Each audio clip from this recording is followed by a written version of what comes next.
Hello, everyone, and welcome back to WTC Studio stream. We're currently finishing round two slowly. So, to bring you this coverage, we've got myself, Joker from Contact Lost. We've got Tweak at the tech desk now. We've got Nathan Statsdad and some very special guests to begin this entry of the studio. We've got Pablo and Wojtek from Hegemon Shop. So they're one of the sponsors of the WTC.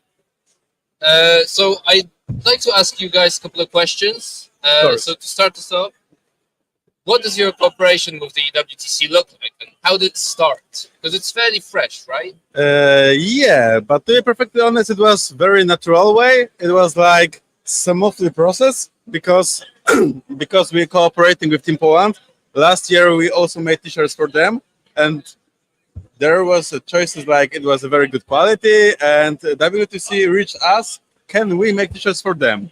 So that was the first question, and that should be only one project. But in talk, we managed to be like friends in some sort of a way, and then making this whole operation like we are the sponsors. We came here and we have this beautiful product there. Yeah, so as you might have seen, we changed the scenery a little bit for this one. So we've got some really beautiful terrain. It's in accordance to the WTC terrain pack, right? Exactly, 100% sure they are accurate. So the guys really wanted to show them off, and this might not look like much, but apparently it hides quite a bit inside. So do you want to do the presentation now, guys? Of course. Yes, of course. So what we wanted to do is obviously a lot of terrain takes a lot of place, and either you can disassemble it every time, or you can keep it assembled, and then the transport and storage becomes a problem. So what we wanted to come up with was a middle ground, so to say. So basically what you have here is half of a table. So two of those make a table, and they are easy to transport, easy to set up, because you don't have to put everything together before the event. Small ruins go inside the big ruins. So we have two small ruins, two big ruins in each box, basically. And also there is a container. Let me get it out for you. So there is a container inside, and two of those sets make you a table. What we wanted was achieved, and also the beautiful print quality. We wanted to build the terrains to last, so they are not from MDF or whatever material you might have come across. They're actually plywood. Okay. So there's very little chance of breakage. We basically, as a players ourselves and event organizers, wanted to make a product that will last whole edition, basically, or maybe more if the terrains don't change. And I think personally the goal was achieved. The terrains look beautiful. We also are preparing different designs of the prints to make it a little bit more like maybe nice, not so much of the same on the tourney. The transport idea is very easy. Two of those make a table, so you have like a square foot maybe terrain for each table. If you need one table for your personal use or to your home or anything, there is no big difference because you probably have enough space to store the terrains. But if you are a club or tournament organizer, every inch is counting. Yeah, every bit matters. So if you're looking like two of these and this is one table, okay, whatever. But 10 of them making a huge difference and impact, because as you probably know yourself, assembling always terrains before every tournament is pain in the ass, to be perfectly honest. Yeah, it is. Not gonna lie. Yeah. So that's our solution to this. Of course, everything is double-sided print, so you don't have to worry about which base goes down to which ruin. Okay. It's like you don't have to care about anything at all when assembling this for a tourney. You have ruins ready, the bases go on in whichever side you want to. It makes it easier, faster, makes it more comfortable to transport and to store, basically. They are obviously a prototype, so like about a month from now, it will be going on crowdfunding. So there will Okay. be a link to the wish list and newsletter for you guys because it will be cheaper. Obviously, we need to make a little improvements to make it perfect, but I think it's a great idea to look after this. So this is just a prototype you're selling here at the event, or just showcasing it? We're showcasing it. We have already taking orders, but as I told you, we need to make sure it's everything perfect. So that's why you need a little bit more time to make it 100% beautiful ones. Right. So let's actually take a step back Okay. because you're talking about t-shirts, you're talking about terrain, so that's already quite a spectrum of an offering. But what is Hegemon Shop and what actually are you selling? Okay, so Hegemon Shop is very big mystery. It's shop. So yeah, the main and core things we do is selling Warhammer and other wargaming stuff, and also all the modeling accessories from different brands. Because we are not like maybe we are not some special ones, maybe some sort of a way we are, but the main goal was to focusing on wargaming. So we don't selling TCGs, we don't selling board games. Occasionally we do, but the main goal is making a good shop for wargaming. So that's our goal. Okay, so I have to ask because that's a little bit different from like most local shops I've encountered in my life. So usually most of the funds come from stuff like board games or Magic the Gathering. So is that not an issue for you guys, or is this business idea sustainable so far at least? You know, we still consider ourselves like newcomers because we are on the market for only like 2 years. The whole idea was to try, if it's possible, to make a good wargaming store itself, and if it will be enough. And from the perspective of these 2 years, if you're doing it great, if you're giving the best possible service with the lowest possible price and making it great experience to buying from Hegemon Shop, it can be great because yeah, we have thousands of clients right now, so it's booming. Yeah, like you said, you've been on the market for 2 years, Yeah. right? But it's been quite an aggressive development, I would say. I mean, you're here. After 2 years, yeah. You've got a cooperation with Team Poland going on for almost 2 years, like yeah, all that almost. period of time. So, like, what are your plans and ambitions for the nearest future?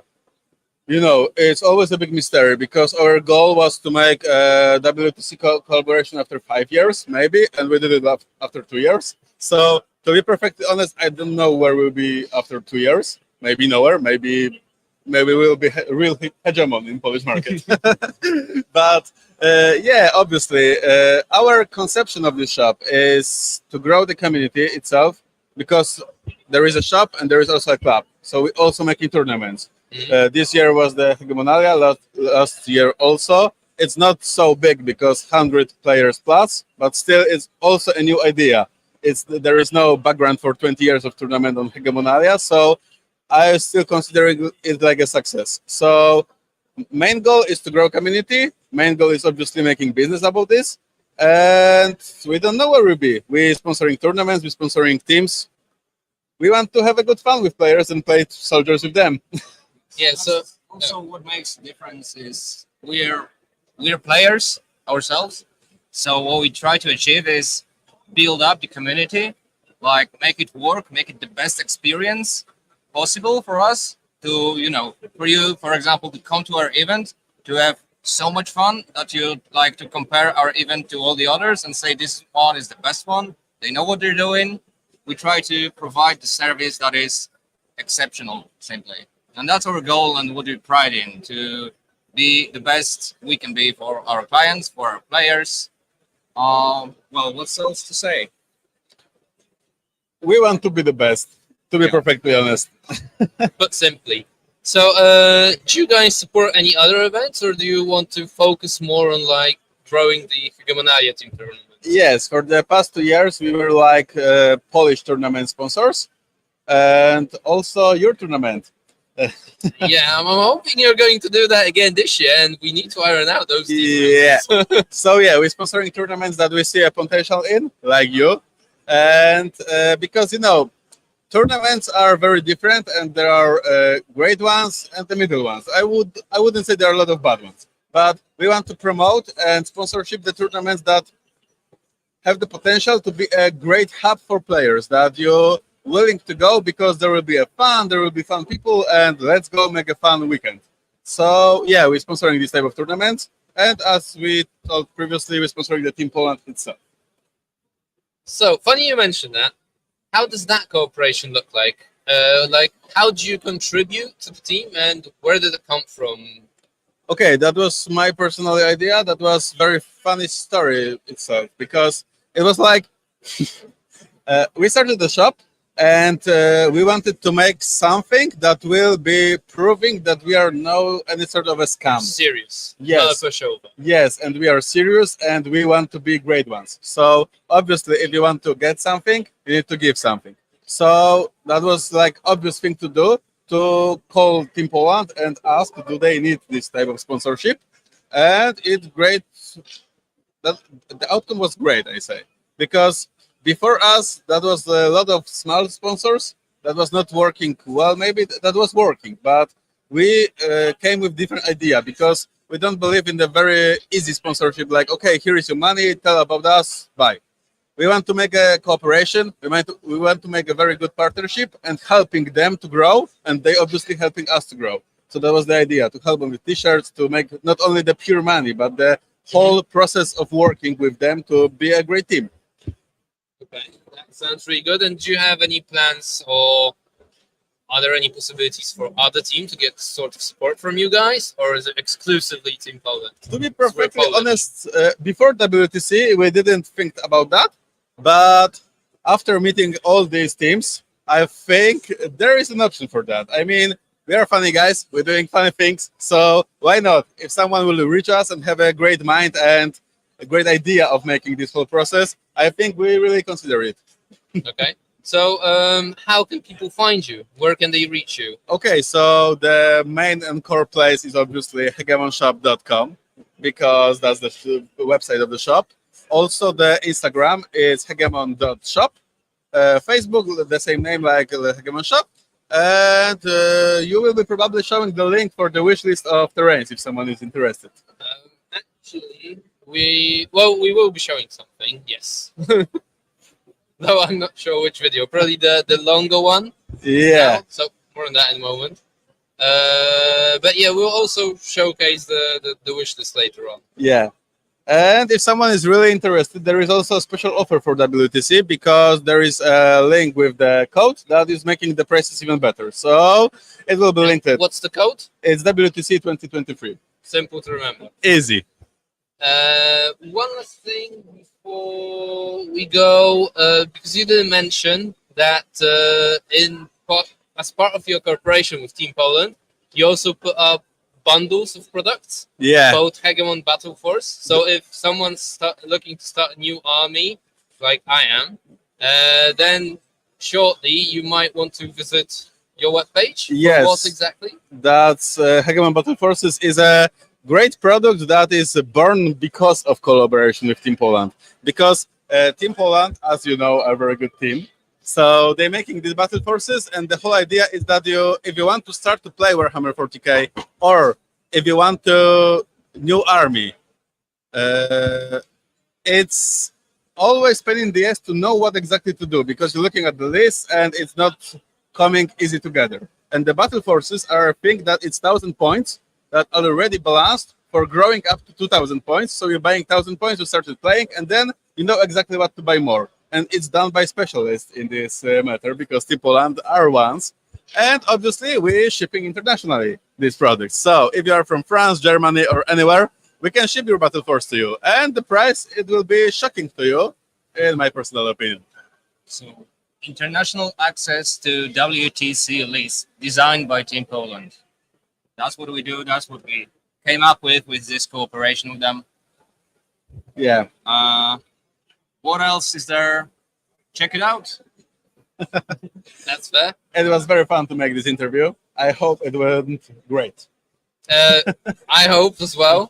So, Wojtek, Pablo, thank you very much. Thank you. Thank you. Guys, you're now going to see a short clip about Hegemon Shop, and then we'll switch to Typhus, because our field reporter now, he's in the Iceland, France setup, and things are spicy over there. So see you in a moment.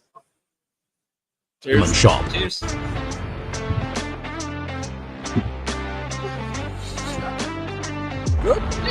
Choose from thousands of products we have in stock. Your package can reach you even in 3 days.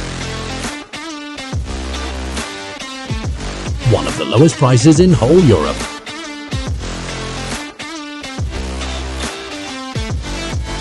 Buy together with your friends and get a club discount.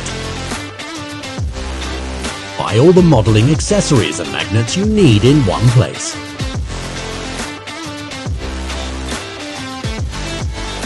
You will love being in touch with us. Check out hegemonshop.com and feel the difference.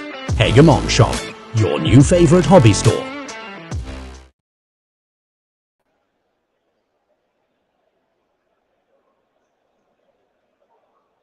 So, hello. I'm right now here reporting live from the field where I'm watching over the game of Iceland versus France. We were talking earlier that this whole group was essentially preparing against France, and it's looking very, very tight. We only have 3 scores in already, which are a small win for French Guard, which is 13-7, a huge win for Eldari from France, 16-4, a mirror that went 11-9 for France, but there are still 5 games going. And according to what I've spoken to both coaches, it looks like a small win for the Thousand Suns mirror for France, but their GSC, and that's something that we touched upon earlier with Nathan, are losing big to France because there was one misplay that caused the whole squad of Rave Guard to shoot into what just deep strike from France, and it completely messed up their turn. And also, their Custodes is winning small against Marines. We are still not sure what will be the score, but at the same time, we have 2 games that are going on stream, and it seems they are both losing. Yokul, that we covered in previous round, is winning high against GSC, against CSM, it seems. But at the same time, another person we already had on the interview.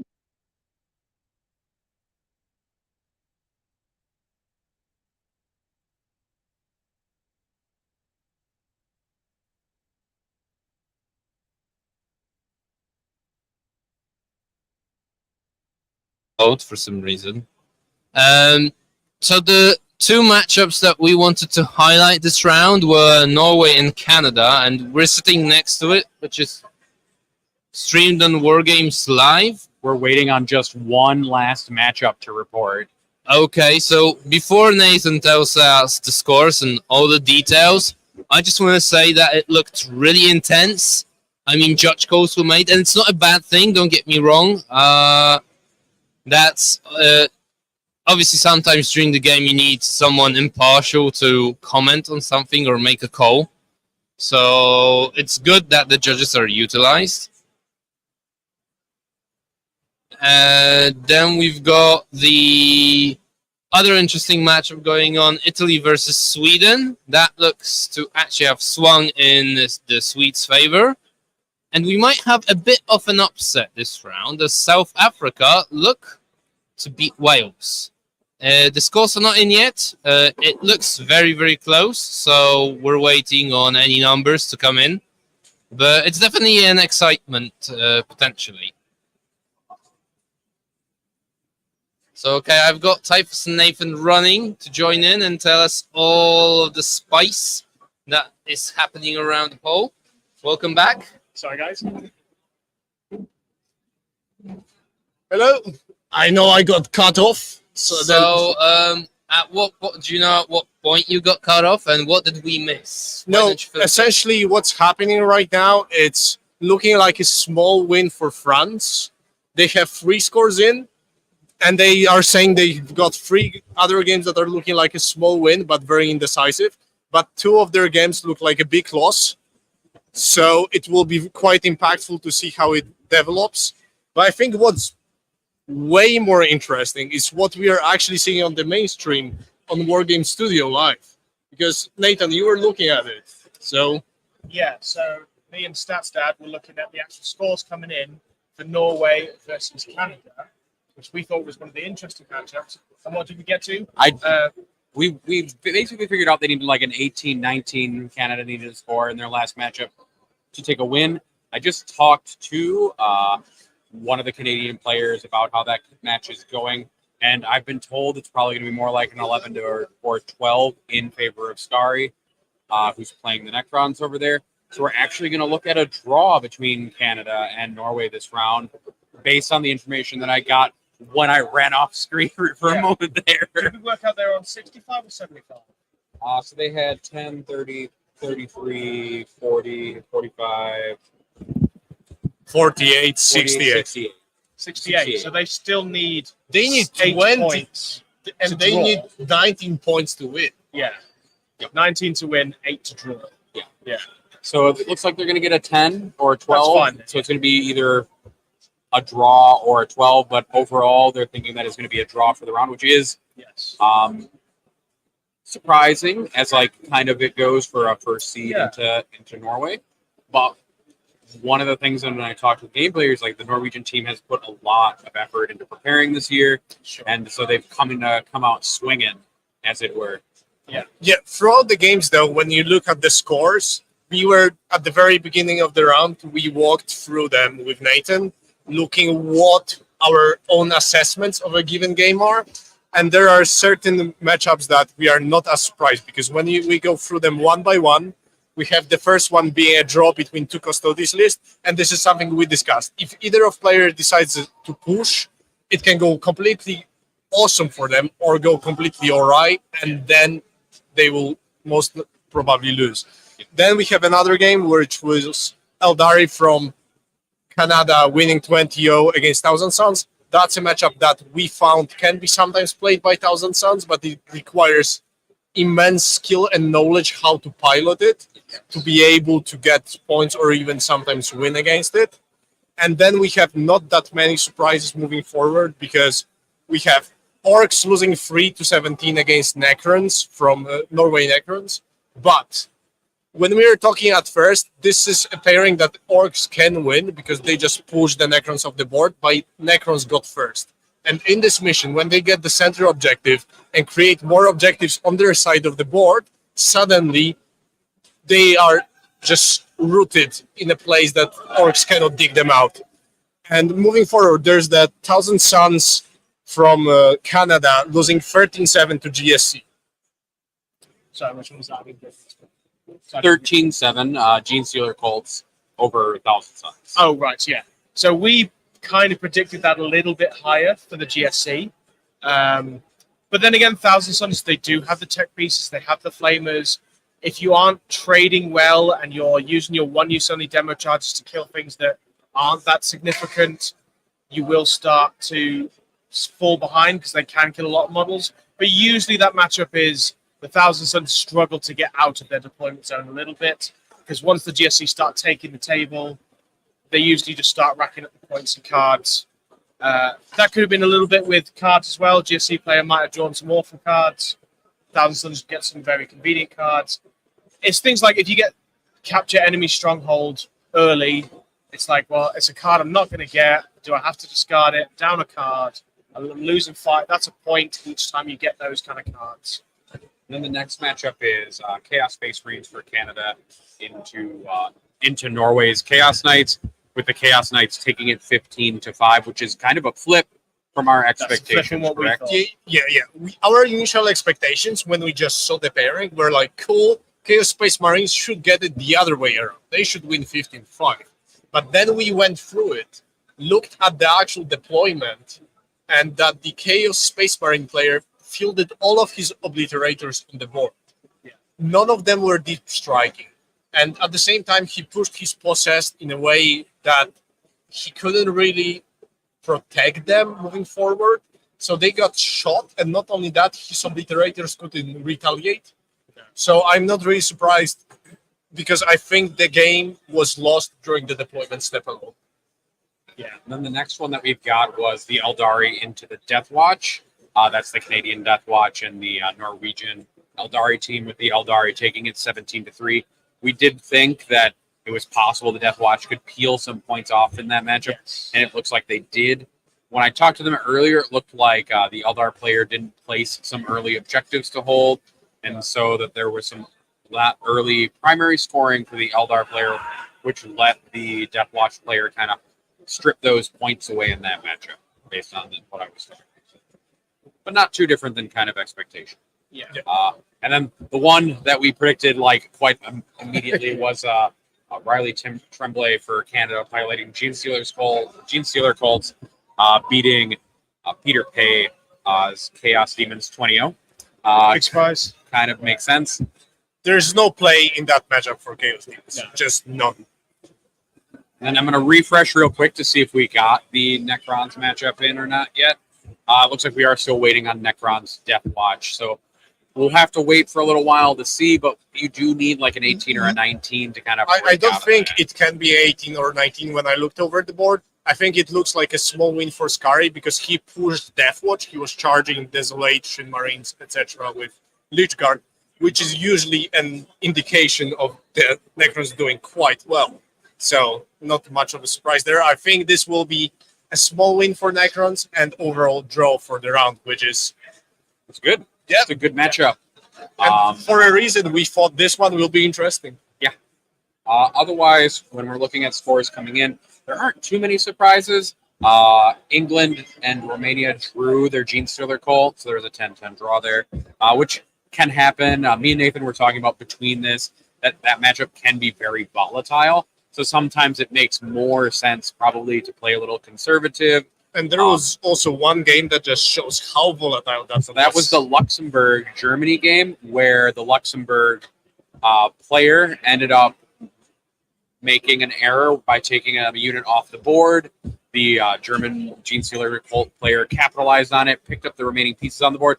And I'm sure at some point some pictures will maybe circulate of a giant wavy snakes going across the table, basically 9 inches apart from one another, preventing any of the Luxembourg Gene Stealer Colts units from being deployed at all onto the table. So something similar to what we've got going on the T-shirt, right? Yes, it also resemblance. Yeah, the Croods, the picture of Croods walling opponent's deployment zone back, I think it was 2009 or 2008 ETC. I cannot recall which one. Is just happened again. It's that meme, of the White Scars player being prevented from getting anybody on the board. So we do have a listener question about a Thousand Suns versus Chaos Space Marine matchup. So what are your guys' takes on it, especially in light of the mission that's currently being played? Okay, first of all, we need to give a quick explanation. It depends heavily what you play in Thousand Suns. Yes. If you are a player that's fielding 10 Scarabuckle Terminators, or whether you have more rubrics and more chaff, because what's the biggest weakness of Chaos Space Marines is that they do not have enough units for scoring. So if you go for more units that they need to deal with, and what's worse, if you go for layered units, and by layered I mean a Rhino with a unit inside, Chaos Space Marines might not have enough units in a given part of the board to actually shift it. So I think in general, this combined with the heavy damage output from Mortal Wounds can sometimes swing it very heavily towards thousands. But maybe you have different experience that you guys have CSM in your team. So yeah, we usually, it depends. The more elite the Thousand Suns list, the better CSM always plays into it. This mission's obviously a weird one because this one's one of the better ones where you can do fixed objectives. Because the way, if you take Cleanse, which is the action on an objective, one of the things you can do in this particular mission is you can say Cleanse and create an objective and you counter scoring at that turn, which is a weird ability that you're just allowed to do. So for some of these, you could end up maybe closing that gap a little bit. But we kind of felt that actually a lot of the time, CSM probably had the advantage of that turn when you drop down an indirect. If you kill enough scoring, that's why we've got multiple rhinos to try and protect the units. If they're too blasé, you can pick up a lot of thousands. If they are just foot slogging, they will die. Yes. But if they are within rhinos, they should be fine. Yes. In that matchup. Because then you strike back, you move that rhino, you disembark, you use the additional movement, you can remove the armor save, from the WTC squad, and just kill. Yes, and any kind of the Thousand Suns are able to doom bolt lone operatives with no issues. So things like the CSM that are reliant on lone ops sometimes to score, they're not that survivable. Also, we finally did get the score in for Ridvan's game, and it was a 13-7, so the round will be a draw. Nice. Interesting. Maybe we can get someone from Canada and Norway on. So it looks like England is winning theirs, based on the scores that I've seen reported. They're taking a photo next to us and cheering. Thanks, England. with their 20 support staff. Spain is taking theirs 120-40. Germany is going to beat Luxembourg 133-27. So even though I did talk to the German captain and he was being a little bit more wishy-washy about what it was going to be, it does look like it turned out in their favor. In that round, what was the Eldar off? 16-4 for Germany. Okay. I'm surprised that wasn't 20 to some. I usually anticipate those games being 20s. It always feels like that mirror is never going to go smoothly for the other opponent at all. It kind of just goes. A little bit with this, especially if it's more Wraith Knight heavy. My big toy kills your big toy because I got to go first. That can usually dictate a lot of the game. We're not really sure how France into Iceland is going. It is close based on the scores. We have an 11-9 in, a 13-7 in, and a 16-4 in, which are all in France's favor, but we are still anticipating scores coming in. We'll have to wait and see kind of how the rest.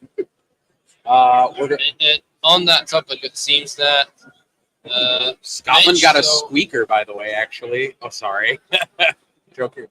So it looks like the France vs Iceland game is still in French Wargaming Studio. I think both of the tables they're streaming are still playing, and they do have 10 minutes left in the round, so they may be just wrapping up. Yeah. So you were saying about Scotland? Oh, there's a squeaker between Scotland and Slovakia. It's 88-72. Okay. So that is a tight win for Scotland. They've snuck it by 2 points. Yep. 3 points. That's very close. That's quite surprising. So again, spot 7 still delivering the juice. Yep. And I'll just go through those real quick after we have our two guests on. So we're bringing back our two friends from the pre-show. We've got our Norwegian and our Canadian captains coming back to sit with us today. Jeremy's decided to make nice and is going to sit next to me. Well, yeah, because I have pizza now. Oh, real pizza. Real pizza? Yeah, not that Chicago stuff. Oh, wow. Now I don't know. Can you explain why it's real pizza? Yeah, because it's Hawaiian. Oh, are you trying to make the Italians come over here? We already had the Swedes insulting the spaghetti, right? So they said they were doing the same with pizza. And they did say Hawaiian pizza as well, though. It's delicious. They said they were going to take some spaghetti out back and break it later. So we brought you all back because it looks like we had quite the dramatic round. Why don't you two introduce yourselves just again to our audience so they know who we're talking to once more. We'll start with you over there for Team Norway, and then we'll come over here to Team Canada. Yeah. So I'm Lasse. I'm one of the judges. Or sorry, not judges. I'm one of the coaches on Team Norway. At this point, I am a judge, but at them. But so it's first WTC, we have coaches, which is great, and it seems to be paying off. It seems to be paying off. So yeah, that's me. Yeah, Jeremy, head coach for Team That Did you want me to do it? I mean, you know who I am at this point. I'm not going to. That was a hell of a round. Yeah, so why don't you guys why don't we get your opinions on some of the matchups that kind of went the way you expected? We'll start with you, Jeremy, and then we'll go over to you, and you can talk about kind of how the matches went that you expected to go that way, and then kind of where you started to see a little bit of chaos. Yeah, so 6 of the matches went pretty much exactly as we were expecting. The Custodes mirror was a draw. It may have been like a point either way from what we were predicting, but it was two golden armors staring at each other. So here at the desk, what we were talking about with Nathan and also with Typhus was that the Custodes player that tried to take a risk was going to be the one that lost. Yes. And so did it play out with both of them just taking their battle lines and kind of just staring across like a little no man's land? They did interact with each other fairly regularly, actually. There was a bit of a flipping of the map back and forth a few times. There was a lot of combat going on, but there was never an overcommittal that would, take a risk. Chris made a late game push to try to get an 11, but it was a riskless push. Okay. And it just didn't pan out, and he got a 10. Sounds good. So that worked out. Our GSC into their Chaos Demons big boys went exactly as we expected. Perfect 20. And then their Eldari into our Death Watch went about as expected. It was going to be a red. It's going to be bad for our Death Watch. He got a couple points less than we were expecting, but on par. He wasn't going to be a win in any way. Then we had Ridvan, the Overlord, piloting his Necrons into their Death Watch, which we figured was going to be pretty close to a draw, maybe on the winning side of it, depending on a few card draws and whatnot. It ended up being a 13-7 in Ridvan's favor. That was on a rather bad card draw, but also a mistake by Ridvan that may have blown it up into like a 15 or 16. Then we had the stream table, which most people have probably already watched if they were watching War Games live, which was between Devin and the captain, Patrick. And that was pretty much exactly what we expected. It was going to be like a 5 or a 6 for us, and we got a 7, which was, nice. And then the last bit, the two that swung, that surprised us in terms of our pairings against them, was our Chaos Space Marines into their Chaos Knights. We predicted that as a strong win, and it ended up being a fairly substantial loss on our part. And then the last one was our Orcs with the unstoppable green tide was stopped in its tracks by the Necrons. And we were down. We were expecting like a very close game, and it ended up being a pretty big win. The Necron player. It's pretty much one of those games where you have an immovable object hitting, So yeah, that wasn't. We hoped it was going to go as well as it went in that regard. We could have pushed maybe for some more points there, but then, we're very happy with the draw against you guys. It went as predicted for us. We had like a couple of games where we thought we might get some more, and we had a ruling that also was done. So we had the chance, we had the chance of a small win, but it was a match that was not over until it was over. Basically, everything was going back and forth. Everyone's like, "Yeah, where's everyone else at?" We don't know. That everyone is saying it goes according to plan until it doesn't, and then back on plan. It's one of those games, right? There was definitely a moment sitting on this side of the desk where I was watching like both teams' coaching staffs like running into little pods and going out to the field and running back to pods and then running back out. Like the activity had kind of gone to a lull, and then all of a sudden there was a flurry of activity as both teams kind of realized. Was there a lot of excitement there towards the end as you were trying to like run out and figure out if there were any places to find point swings or anything like that? So we ran a prediction where we were going to go ahead and win with 1 point. At current stats said that if everything goes according to plan, we are going to win this with 1 point, like not a draw, but a win. And at that point, it's okay, we have a shot. Let's try to make something out of this. Try to push for it, and even with getting a draw, that means that we get what we wanted, and you guys are a little bit caught up, outside of your comfort zone.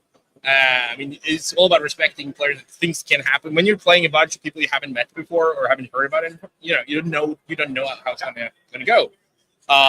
So I think that all in all, we made the push and didn't exactly pay off, but we were still able to secure the win, the draw, and that is important for us as a team. We didn't perform very well last year. This year it's an ego boost for us basically. At this point. I said at the pregame interview, you are the strongest team in the pod that we prepared for. We can't prepare to play ourselves, so yeah. Well, we were very excited about this match. You guys pretty much brought the equivalent of a barn burner from a WTC perspective, like everything down to the wire. The very last kind of like thin thread of a possible win at the very last minute in the last game that hasn't reported yet. So honestly, like from our perspective, it was basically the most exciting kind of WTC match. And people should go look at those scores and kind of take a look at that interview and see kind of like how those pairings and things ended up going 100%. that we talked about earlier in the show.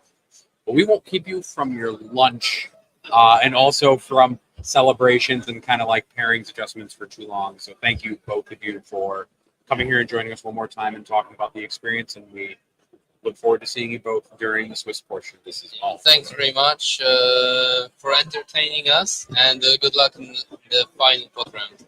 Yeah, thank you. Sounds good. Thank you very much. Aw, that's beautiful. I like that. That's the Thank you for camaraderie watching. that we're Thank you. talking about. Yes, because that is real pizza. Because that's That is real pizza and not a problem. Should we just leave it here for the Italians? Yeah, no, you guys should just cross and eat the pizza from each other. I'm honest.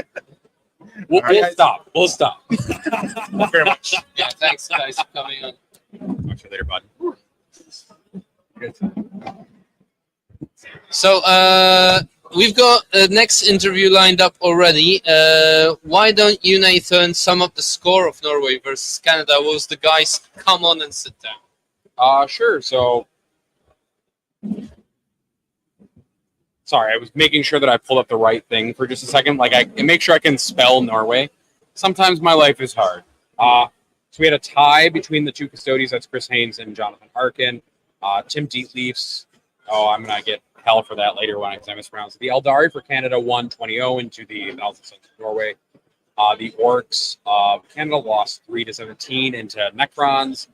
Thousand Sons from Canada lost 7-13 into Gene Solar Colts, which was the stream game on Wargames Live.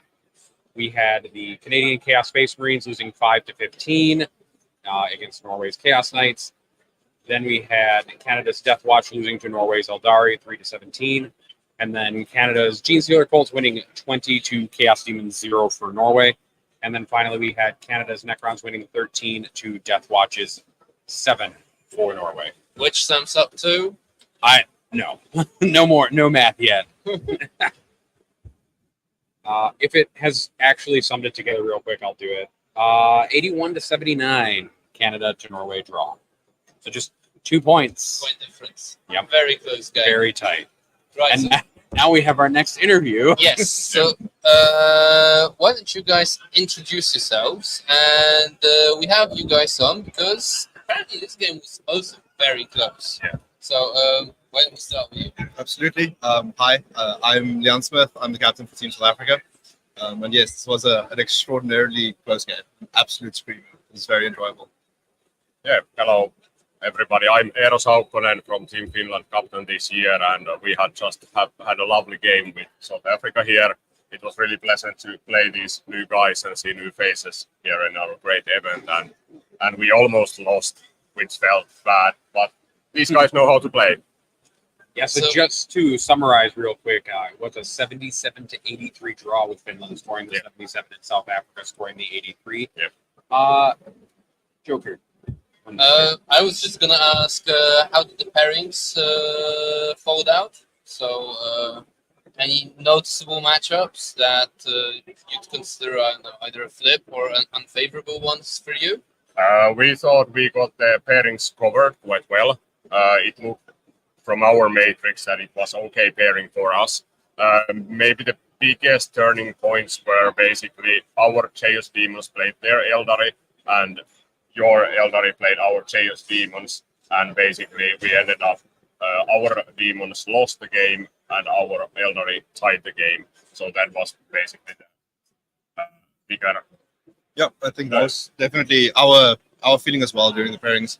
Was that we got outpaired like a little bit. There were a couple of matches that we were worried about, especially the Imperial Knights into GSC, for example, and then our Demons into Eldari. But we came into this round with a bit of a defensive plan, given the mission, which was the ritual. We think it paid off. Our Demons player pulling the 10-10 onto the Eldari was massive. Yeah, what a hero. Yeah, absolute champion. Yeah, and got to give credit to South Africa. They were better prepared for this mission, this ritual mission, basically, because they knew the games were to pick the fixed objectives, basically to play cleanse and like assassinate.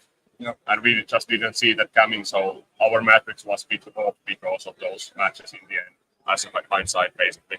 So did you train for this mission specifically against specifically Finland's list? And did that affect your matrix going into this game? Not specifically Finland. I will say that all of us, we were very much on the tactical train all the way up until coming to the event. But some experience in the War Masters have convinced us that it's better to be fixed gamers if that's at all possible. So specifically for the ritual, because the combination of being able to set up your objectives and then do cleanse for just 1,000,000 points because you can keep those objectives safe. We thought that because we got a couple of bad matchups, or because we potentially might get a couple of bad matchups based on our matrix, that if we can just keep those bad matchups really, really low and then rely on a couple of wins to try and get them out. Yeah, fixed gamers all the way, all the way. And then, was there a pairing that ended up being very wrong that you thought of when you were doing the pairing matrix originally, when you were coming out of the pairings confident? Was there anything that kind of flipped or drew that you weren't really anticipating? No, not really, because as I said, basically the pairings were good from our side, basically, and even with their better playing of the objectives, basically, still they were good, basically. It just ended basically. There were, I believe, like 5 draws, Yes, 10-10s in our round, and basically your guys won like 2 games or 3 games, and I was the only one in our team who won his game. So hard to win around by that. Yeah, I was definitely looking at your score and I was seeing just draw. Yeah, basically the matches where we thought we could try for big points, those flipped when they chose the fixed missions, basically, because like our Necrons and Gene Stealer cards can really push. They would like to take the cleanse off, but they have the other fixed is assassination. So basically, every time they push, they just give also points. So it's basically a null of the game in the end in many instances. So, Nathan, do you want to walk us through the scores for each matchup? Yeah, let's walk through them, and you guys can pick out anything you think was interesting from those matchups. Apparently, I need to face this and read it this way at the same time. So we had a Custodes versus Gene Stealer Cult draw. So we had Finland's Custodes into South Africa's Gene Stealer Cult, which was a 10-10. Then we had a Finland with an 8 for their Death Watch into South Africa's Orcs, who scored a 12. Then we had the Necrons into Thousand Suns, which was another 10-10 draw. Then we had Gene Stealer Cult into Imperial Knights, which seems like an interesting one to draw with a 10-10 draw. What did your Imperial Knights player kind of try to do there to pull a draw out of that Gene Stealer Cult matchup? I haven't spoken to you specifically about this matchup too much, but the same essential game plan is you create the safe objectives, you put gigantic knight bases over those objectives, and just try and deny the tactical objectives coming in, try and deny them as many points you can, and just write in a gigantic score for your primary at the end, and hope that pays you through. It helps that our Imperial Knights player is probably the best player in our team. He's a phenomenal guy. So yeah, if there was anyone we wanted to get that GSC soak into, it would have been him. Okay. Then the next one after that is Chaos Demons into Eldari, which usually feels kind of probably like a little bit more favored towards Eldari. How did your Chaos Demons player kind of like pull like that many points off of what is kind of the meta terror? Our basically Chaos Demon and Eldari player has been practicing lots of together. Basically, they do have this weird sort of meta between them. We are trying to break that because sometimes they make too general ideas from their own matches, but they've been learning. So because they've practiced that matchup so many times, they can play those other matches basically. So our Chaos Demons player can play those other matches and can expect to get points from that basically. Nice. And as we see later there on the next match, their Chaos Demons player also basically did the same to our Eldari player. So kind of talk to me about your Chaos Demons list maybe a little bit and tell us like what's going on there that lets it play so well into that Eldari matchup. It's of course because of Belagor, because it takes away a shooting phase, and if the Eldari player wants to push into the envelope, it creates this weird situation with all the invulnerable saves and basically with situation that you get, of course you get to initiate shoot first, but if you don't shoot enough, the Chaos Demons can explode out. Basically, they can do damage to all the Eldaris. The birds are really good to kill all the small stuff. Basically, Shalaxi can basically kill raid knights if it just gets to touch them, can get basically. there, yeah. If you can get there. So basically, you have to be really careful with, but when you are playing the Eldari, because if you make a mistake, the Chaos Demons can basically put you to pay for that mistake, basically. Is that kind of sorry. Yeah, of course, it's still favorite to Eldari, but compared to many other matches versus Eldari, basically, there is possibility for Eldari, if they make mistake, they will lose the game, basically. Or if the Demons player can just only roll 4 ups. Sure. Yeah. Sometimes our dice game does get extra exactly, dice gamey, exactly. right? Also, the Eldari can't keep their distance as much, right? Because of Belkor's Sora. Yeah. So Yeah, they so have they to have- engage when with the when Wraith they Knight commit, closely. they basically can be committed against also. Exactly. So they take some damage. Yeah, and then Back. there's space for a counterattack. Yes, exactly. And then I guess we'll go through the last 2 matchups. We have Orcs into Necrons, which is a 10-10 draw. Probably just a movable object and not unstoppable. Yeah, force, kind of they just basically running played the into game each in other. like, I believe in like 1 hour and 15 minutes. Neither of them did nothing, basically. They just stared to each other, and they're basically like, I believe 1 truck, and like 10 boys died, and maybe the Necrons lost like 1 model. They were just staring at each other and deciding that nobody wants to commit. I mean, on that mission of nobody commits, you can just like write in 80 points, cool, bye, have lunch, thanks. It's fine. Exactly. And then for the last one, we have Astra Militarum into Adeptus Astartes. Are you running, what kind of Astartes are you running in your team? It's my Astartes, basically. Yeah. Oh, yes. Sorry, we don't have Astra Militarum. Yeah, they don't have it. Yeah. So I have 3 Manticores, 3 Basilisks, 9 Scout Sentinels, the usual stuff, basically. So all the good stuff, except the carriages, because we don't own them. Basilisk does have hunter killers. Never underestimate the hunter killers. On first versus Wales, on first turn versus their Eldari, my hunter killers killed his Wraith Knight. So I stand by the team hunter killers. I mean, it's right now. You deserved it, right? Yeah, deserved well.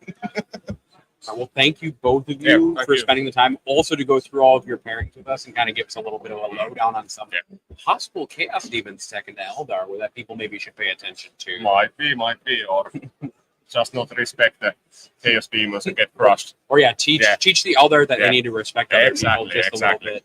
Well, thank you I both. do, actually. I do have one last question. I'm sorry. Because we had Mario's on yesterday at the end of the evening.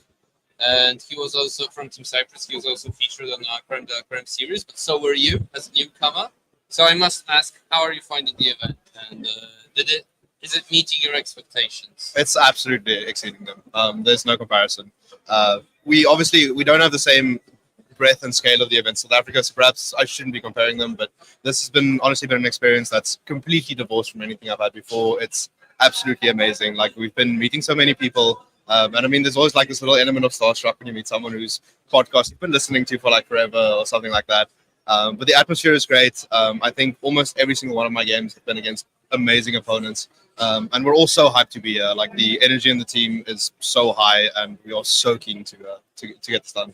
That's great. I mean, you've had a baptism of fire in round 1. Now you've managed to pull a draw against Finland. So all the best in the last round of the pod, and good luck against Poland. Yeah, for you guys. We'll see how it goes.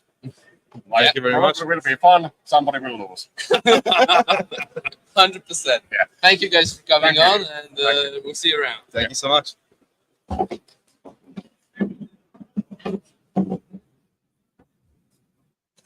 So Typhus and Nathan are coming back on. They were very eager to be back on the screen. So I assume you've got. I'm lots just to an talk attention about. whore. So all right. no, there's so much to talk. I was watching over the game, the final game happening between France and Iceland. They needed 8 points from the last game, France. Who did front? France to get the win by 1 point. And what was happening is it came down to last tactical draw. Whoever he got enough points from that tactical cards to get that win. Don't tell me it was Oliver getting battle shocked. Yeah, it was Oliver, but he got those. But it came down to last missions. It was very tense. There were like 15 people standing around, all interested in what's happening. So that one came So that one was very, very, very close. But there are some games that went. We are looking at them after pairing, say the one between Belgium and New Zealand, and we thought, just looking at the pairings, that New Zealand should smash this one. They Okay. absolutely outpaired Belgium, but I think it might have came down to faulty execution, and they just didn't deliver what they needed, because I think the game ended 85-75. But if we go That's for so close, right? And, yeah. If you can, because we called Belgians over on the last podcast episode and also yesterday, the kings of the prep from the pot phase. So them being outpaired is a surprise to me, at least. I think they might be prepped way more for Aussies than any other team. Surely. But I think that one is worth to look into. You want to do something? We want to do Belgium, New Zealand first, or we want to talk about France and Iceland? I think Belgium, New Zealand is more interesting because we just mentioned pairings.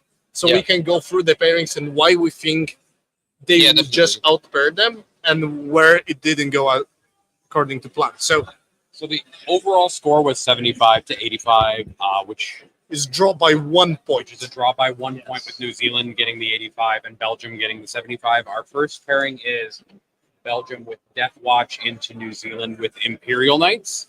This is very favorable pairing for Imperial Knights. Yes. The Death Watch just doesn't have enough arguments to play into Imperial Knights. And that kind of bears out in the score. It is a 16-4 in favor of the Imperial Knights. Yeah, that's about right. We then have a Necron Mirror, which ends in a draw, a 10-10. Probably two Lich Guard bricks. Just 4 Lich Guard breaks. In the middle. Yeah. Slap fighting. Nobody dies. Everybody comes back. Probably no casualties actually on boards at the end of the game. Quite possible. Maybe if it's a war side versus thing, but yes. And then we have Chaos Space Marines for Belgium into Tyranids for New Zealand. This can be favorable for Chaos Space Marines. The Tyranids sometimes have issues with dealing with Obliterators direct shooting. They might not get the range to retaliate, so you are not only deemed to play with the normal shooting options of Obliterators. What was the Tyranid list? Because I think that is this matchup is very much list dependent. So it's a Death Leaper, a Hive Tyrant, 2 units of Gargoyles, 2 units of Barbed Gaunts, 2 Biobores, 3 Exocrines, 3 Lictors, 2 Pyrovores, a Tyrannofex, a unit of Venomthropes, and then 2 6-man Zoanthropes. Sure. So a lot of firepower, a lot of scoring. But very long. Some of the firepower is short range, rather. Yes. Yeah, so that seems more like a list that does actually have to do a bit more of a firefight. It doesn't have necessarily the Gaunt or Gargoyle screens to... Because if the Nids go first and a more audio version of Nids, they can actually try and push the Obliterators into a position where, yes, they can shoot something, they maybe don't get to shoot their primary target, and then from there, they're not in great positions. Barb Gaunts also can help slow things down. But yeah, that one seems a little bit more like a firefight. What was the actual score? It's a 13-7 for Tyranids. For Chaos. Or for Chaos Being into Tyranids. Okay, yeah, that's not crazy out the realms possibility, yeah.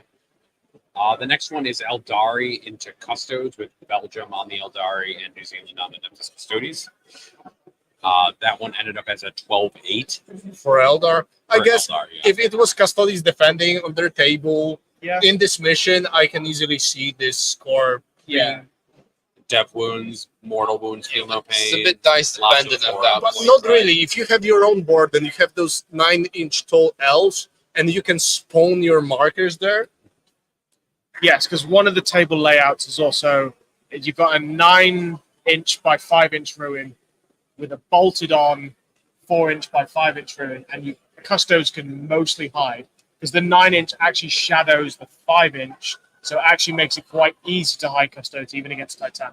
So if he's picked that table, that annoying table, and creates enough markers there, because you can create like 2 markers within that area alone, and Eldar have no way of taking you out of that one. Yeah, they don't have a way to dig out a Custodes unit not from easily. a ruin. So he's going to get his points. Some points. The next one is not as interesting, but it's Imperial Knights from Belgium into Eldari.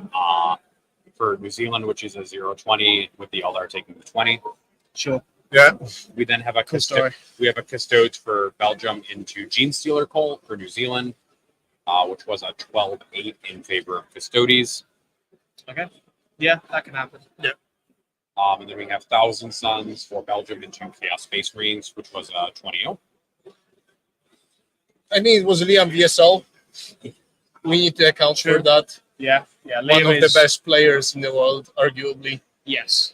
Yeah. So The most aggressive player I've ever played.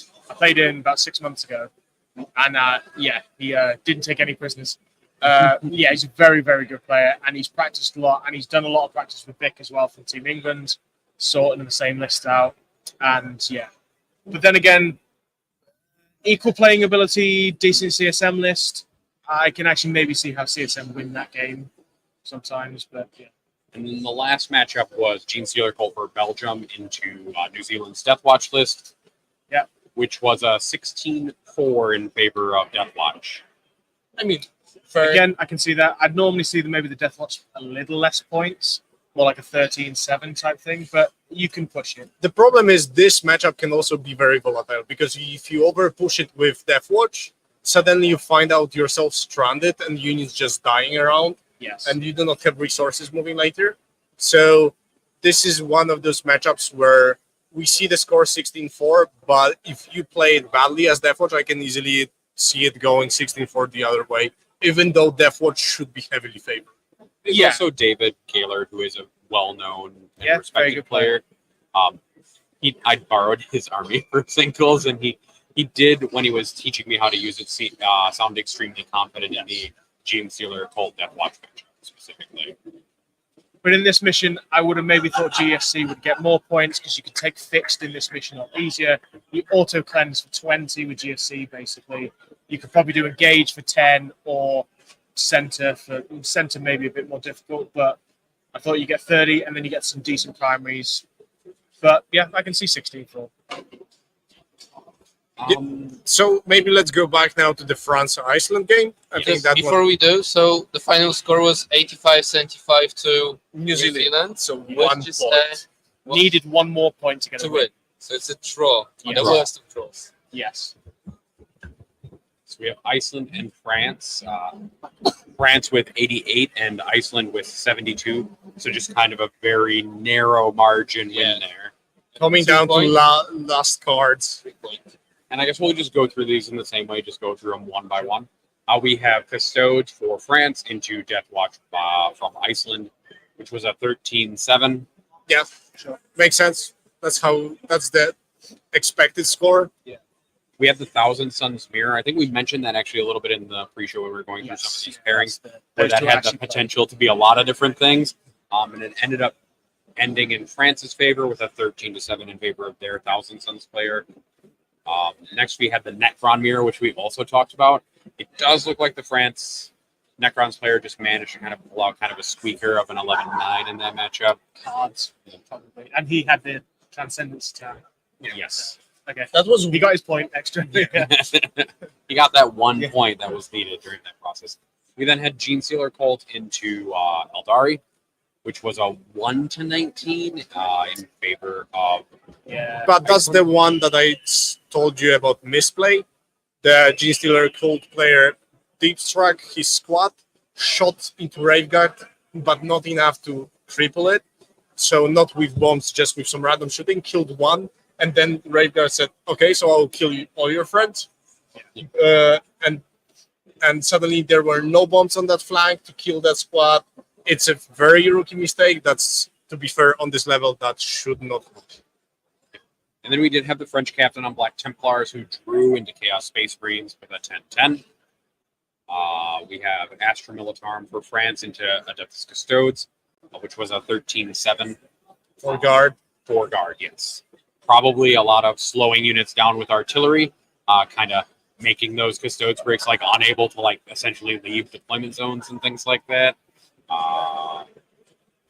Next we have Eldar into Imperial Knights, and France had the Eldar, and we actually see a 16-4 here. I think we've kind of so far seen the Imperial Knights players just kind of get thrown under the bus and not get anything. I think in ideal circumstances, or maybe not ideal, average, it should be 20-0. Yes, that night I played did actually very well to get 4 points.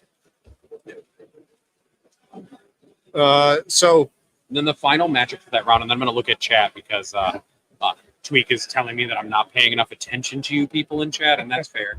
I'm trying to do I'm trying to read the screen and read the screen. okay, so We have I'll Chaos Space take it Marines. over. So we have Chaos Space Marines, another game that was happening on string, and that was Chaos Space Marines from France against Jokul Johansson, who last round lost to Ines 18-2, and this time he only got 9 points out of it. Thanks, Gene Steercoats. And Yeah, to Jokul CSM. lost that, which is baffling. I think this matchup should not come to that spot. Very much not so. And I'm curious what caused it to do so. I mean, especially on this mission, right? With Gene Steercoats having just so much more presence and Chaos Space Marines maybe punching card, but Yeah, well, it's hard to punch when you're dead. well, that as well. And then we do have a couple questions from chat, and then one compliment per typist. But no. yeah, For the they're Polish telling you Italian. typists that you're just so pretty. In chat. Oh, thanks, guys. We're never gonna live down that compliment from now on. We also had a question from Jakob Stepko about pairing demons. Who ideally would you pair demons into when you're? And most of the demons lists here are the 5 big boys, essentially with Be'lakor, Shalaxi, Lord of Change, Kairos, and that kind of stuff. I've played demons and I've paired them into my shelf recently. Still lost that game. But yeah. It was a 16-4. Shalaxi fell off the shelf. Yeah. I'll just leave the stream now. Yeah, they're an interesting one to pair at the moment. They're kind of they're decent at pushing a mistake.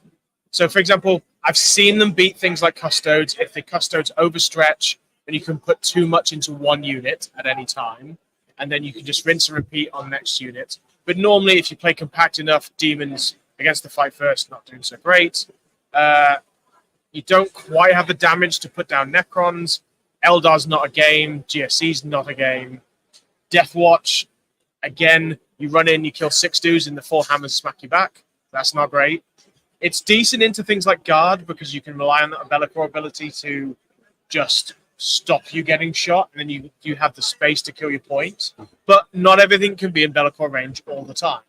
So you almost get to a point where the Guard player starts trundling forward as well a little bit. Who just goes, I'll get an 18 eventually, and then I'll kill you stuff. So then it's Although a little it's bit hard to do with artillery. Yeah, it is a little Those bit, yeah. ones are like, Those emplacements barely move. I'll get there in 8 turns. I'll be there. But yeah, slowly it's- going. yeah, You can run. Yeah. Especially on the last turn. But then again, there's always that point where if you move the artillery a little bit forward, if the demons want to come onto objectives, then you're actually in range.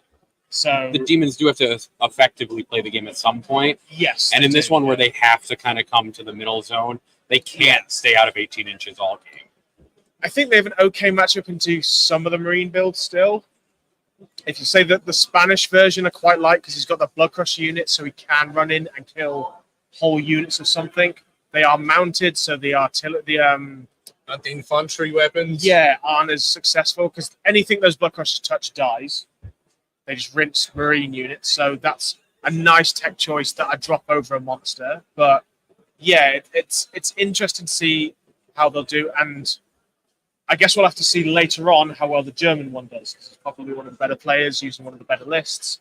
See how he gets on and what he's paired into over the weekend. But yeah, I don't personally see. Yeah, I don't Quite well, find any matchups you look at and think, yeah, demons should win that or smash that. They seem okay on some missions. Like next round, I would see those big demon lists performing way better because next round we'll be playing the kill more mission.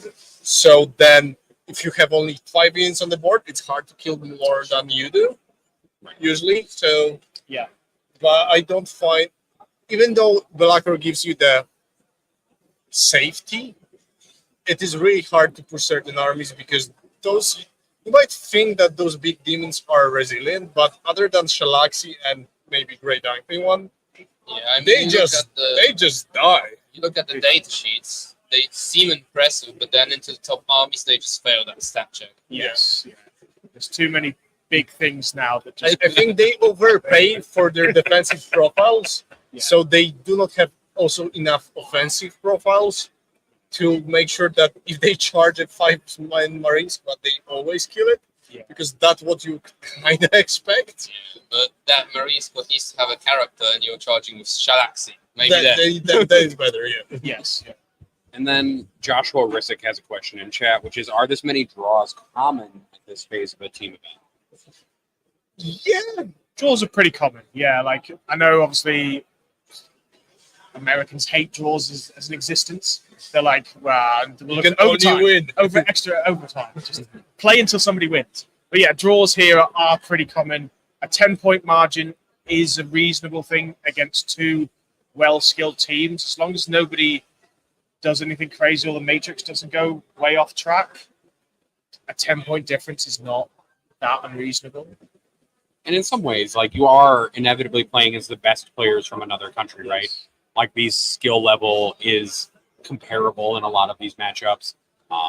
So, like, a draw is not out of the question. No. Yeah. They're quite common, and you can actually win the whole event with one draw, or even two draws. Yeah, it's, like you said, it's very uncommon for teams to actually go 6-0 or 7-0 that it is now. It only happened 4 times in the whole history of 16 years, except the COVID times. Yes. So, and obviously nobody's gone 7-0 yet. And then there's another question in here from Jean David Hassel, who's asking, do you think Scotland will draw France, especially after Iceland got so close to drawing France? I wouldn't be surprised if they win. Yeah, this is one of those weird missions where a lot of things can happen in the next round, where it actually changes the matchups quite a lot. And then the next question is from Seth the Mad Doc, which is, so how is the unbearable orc list panning out so far? I'm not sure what the unbearable orc list is. Maybe he said you gotta give unbearable or unparable. Unbearable, it says unbearable in quotation marks. Unbearable, so Unbearable. like it overwhelms you with the MSU. Or we just can't bear to play against it, or it just can't bear to stay on the tabletop and then just dies. I assume he's talking about the truck spam lists that are like very proficient at holding board space, having trucks die, having boys get out and still hold objectives. So how are orcs doing so far, given that the missions were I know favorable? 2 of the Polish players played orcs already, so Gittel lost 14-6 on the first mission, but granted that he was flooded and couldn't dig himself out, that makes sense. Then Myson, our GSC player, won convincingly against another Track Boys spam list in orcs, and we saw the Canadian orcs fumble against Necrons. And I'm not sure about the scores from Team USA. I don't know how Lucas is doing. I know first round he won convincingly. I do not know about the second round. We'll go fly through the rest of this reporting after one more question from chat, which is actually just for Nathan. James Turney says, great commentary and coverage, gents. Question for Nathan. Hope you are well, buddy. Do you think this is the strongest England team you have seen? And what do you think their prospects are? Cheers. I think it's the strongest player ability we've had in quite a few years. But then again, we have 3 new players. So that's always... People seem to think that when you get here, it's the same as any other tournament. It's not. There's so much pressure. It's the biggest team event. It's the biggest thing you plan for all year. The pressure does get to people. But I think most of them are doing pretty good. I think it will tell. The biggest mistake we had last year is we didn't do anywhere near a prep or planning, and it showed when we didn't beat any top team. So I think when the Swiss rounds start, if we beat a top team, I would definitely feel like they'll go on to at least podium. Winning here is the last luck. I think minimum that team should be podium, but where on the podium doesn't. It's not easy. It can be anyone. It's luck. Yeah. There's 5 teams that we can make a very good argument for making that score. So if England wins in round 4, you will be hearing It's Coming Home in the background. But if they lose against Spain, Nassim is probably singing that one already. Yeah. And Alex has England face paint, so unfortunately you will be seeing that. Then I lied. There's one more question, which I lost track of because there were a couple of new comments. Luke is all right. Asked which are the top armies Eldar basically Gene Sealer pulled, or maybe considering Imperial Knights and singles data seems the weakest so far. GSC. Yeah. They like we've discussed it before, it's one of those, is their win percentage from singles going to be exposed here because you can tech in teams to beat things like GSC because you know you're going to get preyed on by GSC most of the time. So yeah, that If we were to look into analysis after today, I think we'll see GSC coming around 50% win rate. I wouldn't be surprised seeing that. I think when you are playing on a top level, GSC gets such a high win rate because they can facilitate all the mistakes that the opponent does. And just prey on them because of those. But at the top level, if both players know what they are doing, suddenly that difference is way, way, way smaller. And then because somebody keeps asking, what are you guys thinking about the Denmark versus United States match that's coming up in the next round? We'll probably discuss it in the next stream entry because that will be the introduction to the round, which that game will be happening, and it might be one for our focus games. So why don't we recap? And for a fact, it will be streamed at War Games Live. See, perfect. So we're going to go over some scores that people have requested in chat real quick, just at the team level, and then I'll pull out some from Orcs specifically because Seth asked, just because. Ireland beat Croatia 104-56. Multiple people had asked about that in chat. We have the USA winning 121 over Northern Ireland at 39. The Orcs list in that drew with Necrons 10-10. So another swarming meeting. That matchup happened object. a lot so far. Yeah, exactly. Just gone. All the other big boys are playing. You two just scrubbed that out. That one has the Tyranids quelling their own star children 20-0. Nice. Switzerland beat Malta 97-63. So actually a pretty close result there, really, all things told. Australia beat Portugal 135-25. Yeah, no, expected. We did Belgium and New Zealand. Sweden beat Italy 98-62. So actually also a fairly close result there. Okay. We had kind of anticipated that Italy could actually probably even draw or win that themselves. But there's one spicy result from that game. Go to the very bottom, Nathan, and look at that. Oh, there's a 20-0. And I think Seth will really like this. Orcs I've just seen this 20-0'd the Eldar matchup. So we have Sweden's Orcs beating Italy's Eldar 20-0. Did the Eldar player fall over? What happened? He lose his Brave Knight. So We'll have to go maybe find the Swedish captain and ask him. Okay. Unless Typhus knows the inner secrets of this one. No, there's. I wish. So that was one game we were expecting a bit of an upset, but didn't quite happen, right? I mean, eventually we're going to be wrong, right, in our predictions, just once. Or more. Don't worry. No, there's still a lot of us to get wrong to go. Denmark beat Cyprus 147-13. So Cyprus improved. They did. Last round they got 12. Now they got 13. This saw a little bit of a reversal of fortune Guys for in the Imperial grass. Knights into Eldari, with a 11-9 with Eldari losing that matchup. We have Poland beating Wales 127-33. It's not high enough. We have the Finland draw with South Africa. Greece beat Israel 116-44, which is actually a respectable score for a new team as well in 2017. The Netherlands beat Latvia 103-57. And Rude lost.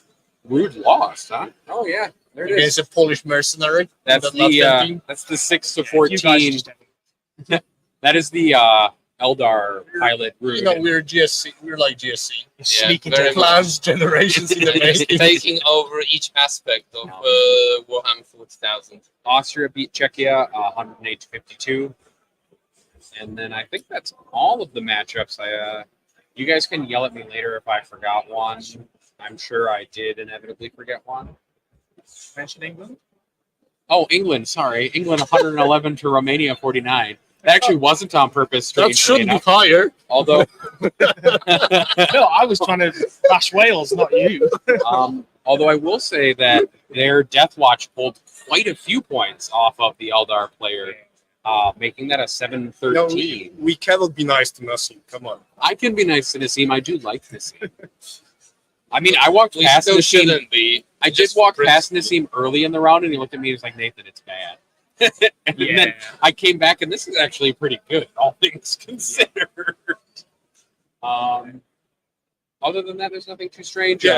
Vic piloting Thousand Suns tied Doran piloting Necrons. Yeah, he had a bad turn. That should be maybe a small win, but yeah, he had a bad turn. Didn't quite go his way. Happens. Spain won 120 to Bulgaria's 40. Yeah. And then Germany, we're back to Germany over Luxembourg, 133 to 27.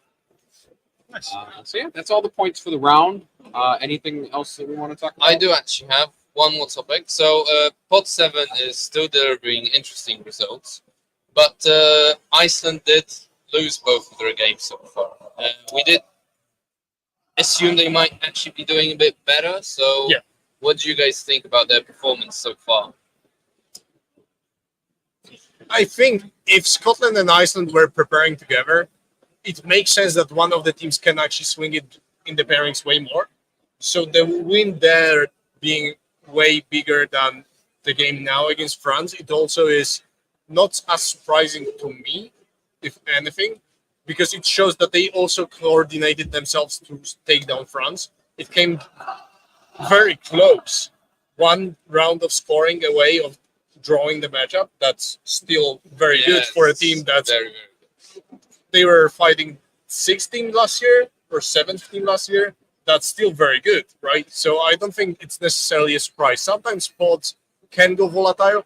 Scotland also nearly drew against UN team. So that one, I'm not as surprised. I'm really looking forward to Scotland versus French. Yes. Because we, as Polish team, were also a little bit collaborating. Collaborating is a very bad word, but cooperating some ideas with Ines and Brian. So I'm super down to see if they manage to pull it through. Yes. Right, so I think maybe both of us want Scotland to get there. Yeah, they seem to hate England, but well, no surprise there. But actually, but you hate the French more. I'm not going to say hate. Yeah, I want Scotland to win. Yes, I started my ETC journey at Scotland. I want Scotland. Right, so okay, maybe Iceland is not as much a disappointment, but then is Norway a surprise? Yes. Are they the dark horse? Yes, because before the event, I wasn't expecting them to perform to this level.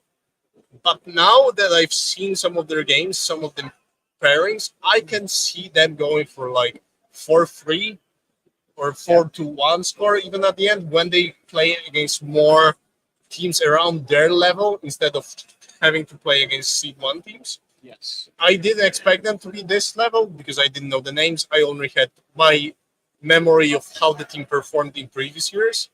But seeing that they completely scrambled that, I'm also hyped. I've never been so interested about 40k in the last 3 months. Yeah. We can see that on the stream every day. Typhus is very excited. I don't think anybody understands. It's the happiest He thing in doesn't life. smile like 90% of the time. Yeah, usually That's it's a the Polish Polish smile. You can see it. Yeah, But now is the There you go. 10% of the time where he's like famous photo. very of last happy year. all the time. Don't even believe it. He's like vibrating next to me with excitement. Right, so that's it for this studio entry. Thanks very much for listening. Remember about the giveaway we have from Army Paint for the Contact Us Patriots, so you can become one and be included in that. That is if you join until the end of this tournament. On the stream we've had Nathan Statstat. Like say bye or Oh, something. bye. Typhus. Sorry. Nathan Sorry. Roberts, Yeah. Maestro Joker from was like, Contact yes. Us, and my colleague Tweak at the Tech Desk. So we will be back very soon for the next round. Thanks very much, and goodbye.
Hello, everyone.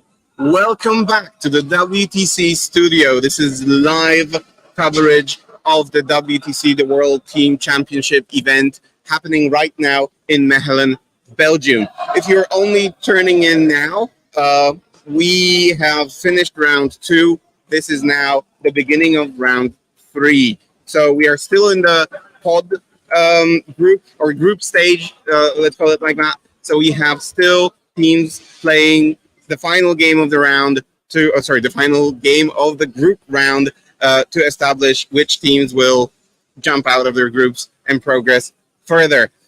So far, a bunch of upsets, some really interesting games that we could witness, but we also have some amazing matchups to come. So bear with us, because we are going to be talking about some really spicy ones, like the United States versus Denmark.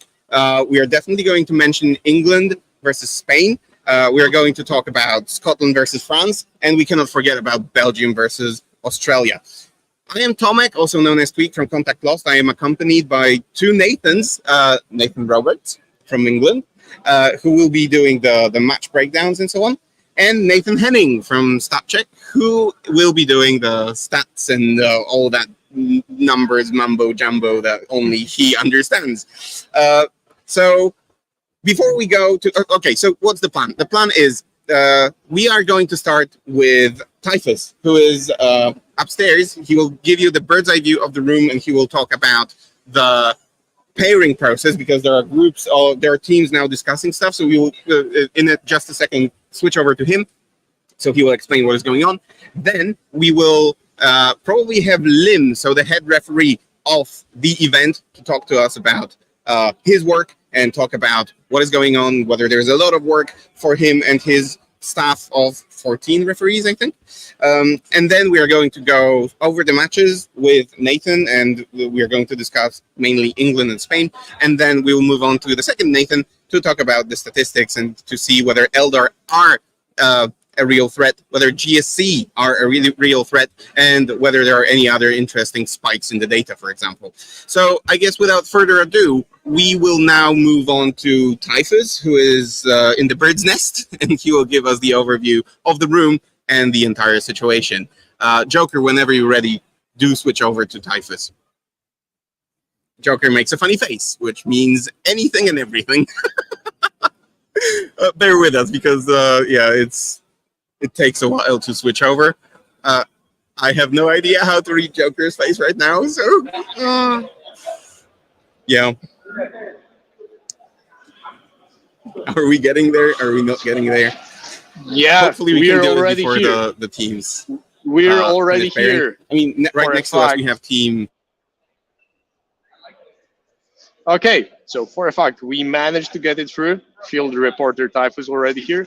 And what we can see is the beginning of the whole pairing process, where all of the teams, as you can see, are gathering around the tables, where they are discussing their pairing process and how will the round will unfold. And regularly, all of the tables will be crowded by at least 2 people, maybe some coaches running around. But right now, you can see whole teams gather around only one of 9 tables assigned to each row. And you can see that all throughout the whole that everyone is preparing. Only singular people are walking around, and everyone is full focus because the pairings are happening. And this is the round that a lot of people will realize who's the big dogs this year, who over-prepared, and which of the rounds will be the spiciest, as I see few very, very interesting matchups. Over to you at the desk.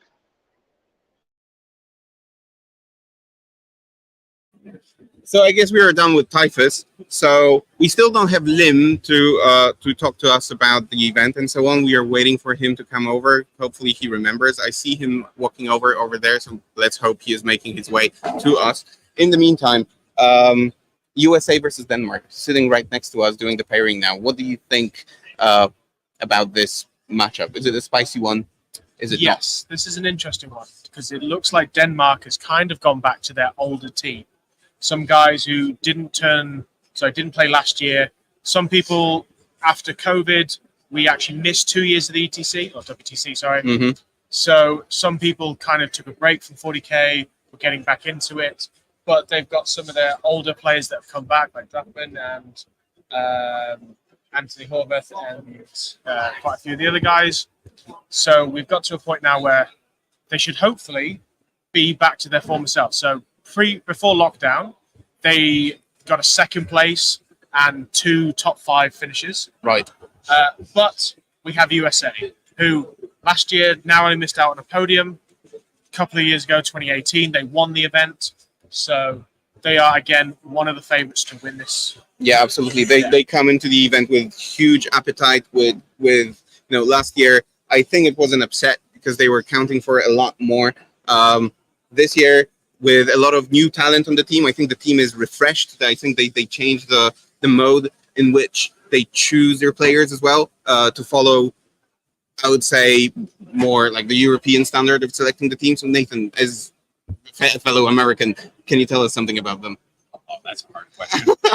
So despite other appearances, I'm not very involved really involved at all with the American WTC team. So I do know that they're developing a charter for this year. They're working on a new system for selecting and for getting prospects to go onto the team and testing prospects. So they did bring to the WTC this year quite a few prospects who are playing in formats of singles. We're acting as coaches, runners, etc., to kind of get the WTC experience without necessarily playing in the WTC proper team tournament. But I do know that we should look forward to Sean Daemon, who's their captain, who's drafting their new document, essentially, that outlines all the ways that the Team USA should work moving forward, and that this will be much more structured. And I think this is kind of like the first generation of that new look Team USA that we're seeing, which was much more focused on, if you watched the Creme de la Creme episode where we talked to Team USA, you can learn that they're much more focused on building a team that is focused on team events. Yeah. And so a lot of members of this team focused almost exclusively on teams instead of singles, although a lot of them did also participate in singles events. They did training events and stuff like that, and they did a lot of TTS and other things in order to prepare for this tournament. So they did set aside a lot more time, especially after last year. A lot of people used to say that Team USA was 8 singles players stapled together in a trench coat to make a team. And this year, it feels more like it's 8 members of a team instead, in my opinion. But I only really know one member of Team USA, so I don't want to really say too much about it. No, I think it was pretty insightful already, and I think it also deserves a mention that team tournaments altogether are becoming more popular in the USA and all over the world. So, I mean, we will talk about England versus Spain in a moment. Let's leave that for later, just because I think that having you over here makes more sense to leave it for later, because you can give us all the details about the preparations and so on. Scotland versus France. This is something that we've been discussing in the previous entries as well. That group where we have Iceland and Scotland prepping together, maybe even having some sort of a deal to beat France as the probably one of the most dangerous teams in the group. You know a lot about Scotland. You know a lot about the Scottish players because you get to face them in the UKTC. So who do you think will win this matchup? I'm actually picking Scotland this time. Historically, France have been the better team. They have. So if you looked at the 8 armies they took, you would think that they are the top. They basically picked 8 of the top better armies. But the lists are quite interesting and different. And whether they've actually worked or not, I don't know. They seem to have struggled a little bit in the first 2 rounds, but then some teams take time to get ready and get going. Yeah, there's also like an immense amount of talent on both teams, actually. For France, we have Oliver Weiss, who is the captain, playing an incredibly powerful, although not so obvious list, I think, with Black Templars. If anyone has not listened to Enter the Matrix, the show that Nathan has been doing with Typhus from Team Poland, you definitely should, because they've been analyzing the majority of the top seeded teams at the event. So go over to StatCheck once we are done and listen to that, because it's fantastic. So they've mentioned that Oliver, for example, in his list has a unit of assault Marines Crusaders, the Primaris Crusaders. Yeah, the Primaris Crusaders, who, if buffed up properly, they can chew through Lich Guard, the Custodes, Wardens, anything that you throw at them, they will just mulch and destroy. So yeah, I mean, do you expect any upsets? How do you think Innes will fare with his list? So on the UK scene, Innes is one of the best players, as is Brian, who's on their team, who's their Eldar player, and he's my tip for highest scoring player at the event. Those two are phenomenal players. Like, they'd easily walk on the English team and debunk two of the team members we've got this season. So yeah, they're fantastic players. Innes is playing a really, really good list. I think he's developed it quite a lot with Team Poland. It obviously has its function that they put on the team. And I can see them carrying that team to quite high place this year, because if you look at the lists that they've actually taken, they're way more on the money this year. They've actually thought about a lot of the matchups. They thought about any potential issues they have. They haven't just taken what might be the best, and think they've actually taken tech choices to solve a lot of issues, like the Tau, like the Dark Angels over, say, Death Watch, those kind of lists. And they have a much better practiced year this year than they have in previous years. Right. One more pair that is definitely intriguing, definitely drawing our attention, is Belgium versus Australia. Now, Australians, again, coming into the event with ambition, with a plan to basically repeat their success from last year, where they took the first place in the team event, but they also took the first place in the singles. They took the fair play team, or like the, what do you call that? The most sport. Yeah. That's right. So, yeah, exactly. So that was an absolutely incredible year. We already know that they are not going to repeat that success because they were not able to secure the first spot in the War Masters event. But definitely huge appetite, huge ambition for the teams event. Then we have Belgium, who is a powerful team as well, with Limm VSL being being the leader of that team. So how do you predict that will pan out? So Warhammer team math doesn't always play out, but if you were to look at it right now, they scraped a draw versus New Zealand, and Australia smashed New Zealand. So I know the missions are different, but you might look at it and go, Australia should probably come out of that one. But pairings can go all one way or another. If they pair correctly and if they've done the prep, which they're normally very good at, they have a good chance of doing it. And this particular mission opens up a lot more armies in one way than another. So it allows armies that are more static and damage heavy to score more points. This is the one with kill and kill more, which is purge the foe for folks at home. Exactly. So I wanted to. That was the next question. Like, can you go a little bit into the details of the mission? Like, what is this about, and like, are there any traps and so on? So in this particular mission, you get points for holding an objective and killing a unit as your base.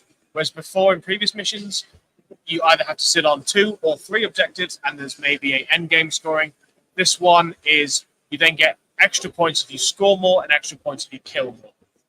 So what might be in some games, say for, let's take Imperial Guard as an example, not fantastic board control, but they can walk away with 4 points for taking any objective, and then 8 points for kill and kill more. So actually they're getting 12 points a turn for secondary. For 4 turns, that's 48. 50. Getting to that 50 points is normally quite difficult for Guard to get to the primary. So add on top of that cards, it does bring into certain armies. It favors some of the elite armies that do damage, things like CSM, who can go, I'll just pick up little things.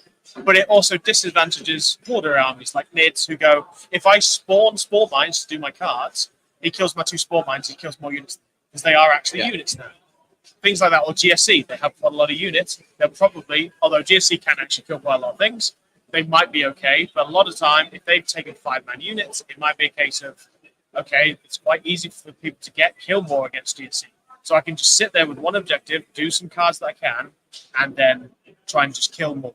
And I'll get, even if you're not heavy on scoring, 4 turns of 8 points for kill more adds to your points. All right. Okay. Sounds intriguing, as I said. Now we are getting some viewer requests to break down Ireland versus Canada.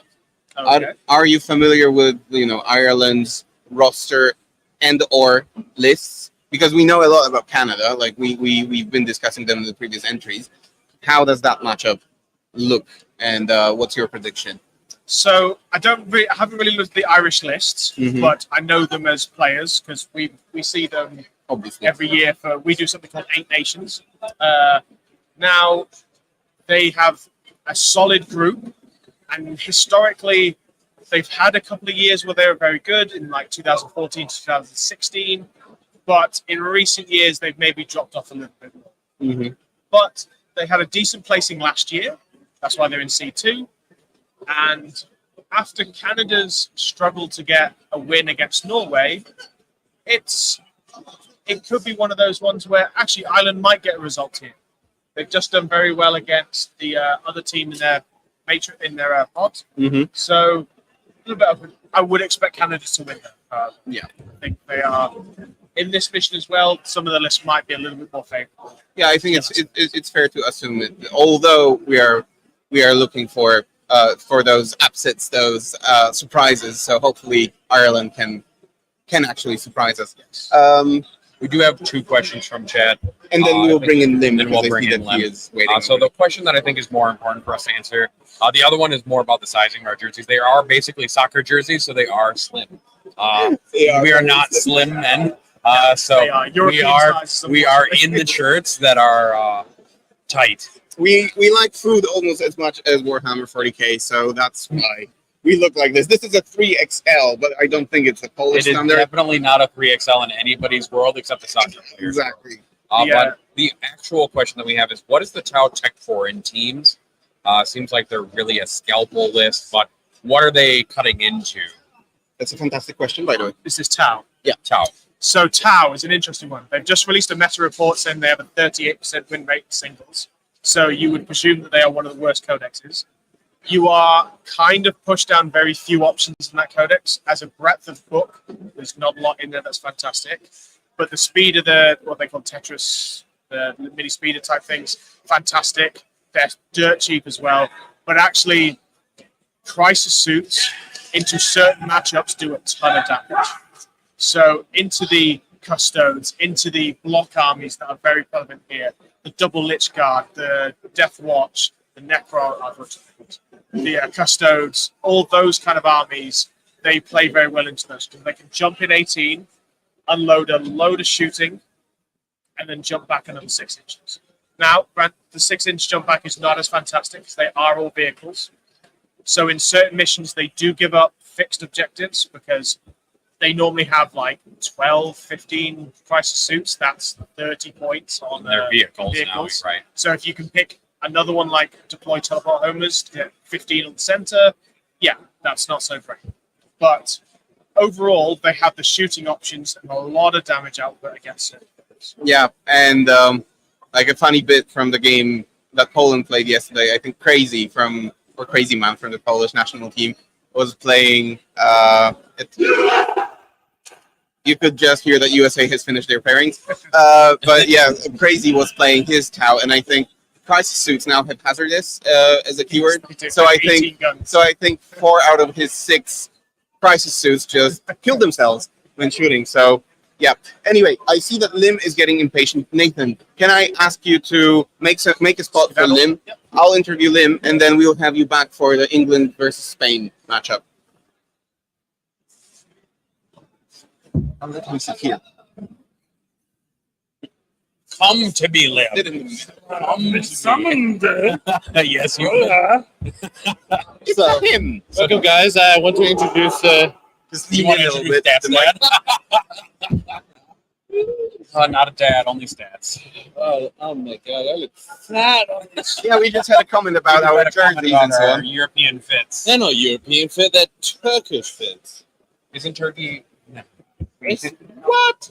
Skip that topic. We're gonna skip. We're gonna size underneath, which makes it a little bit better. Yeah. Jeez. But why don't you introduce yourself? And we could ask you to lean in a little bit more so the mic. You have to get closer. You have to get a little bit of my ASMR. If you can't tell, our referees are great personalities. Oh yeah. So, what are you looking for? Okay. Yeah. Who am I? Actually, I'm Limm. I love being a referee out of passion. I love rules. That's the German part of me, basically. We're strict. We go by the efficiency. I love the erotic R in your like. Yeah, that was lovely. We're pretty strict, and we do the German accent. We don't get the Flammenwerfer, but yeah, my English side is like interacting with people, because British people are really social and we love to hug and give kisses and hang out. And this event especially is just awesome. Like so many people. I mean, we had like a random 15-minute talk last night in the bar. It was like I didn't even have your name at that point because I was like, oh, it's so late. Oh, I'm not having fun at this conversation. And you don't need names, you don't need faces, you need one connection, and it's actually the WTC. So last year, I asked the WTC to be a ref here because I am reffing in Germany quite a lot. I'm not playing that much anymore because I love the reffing part of the game.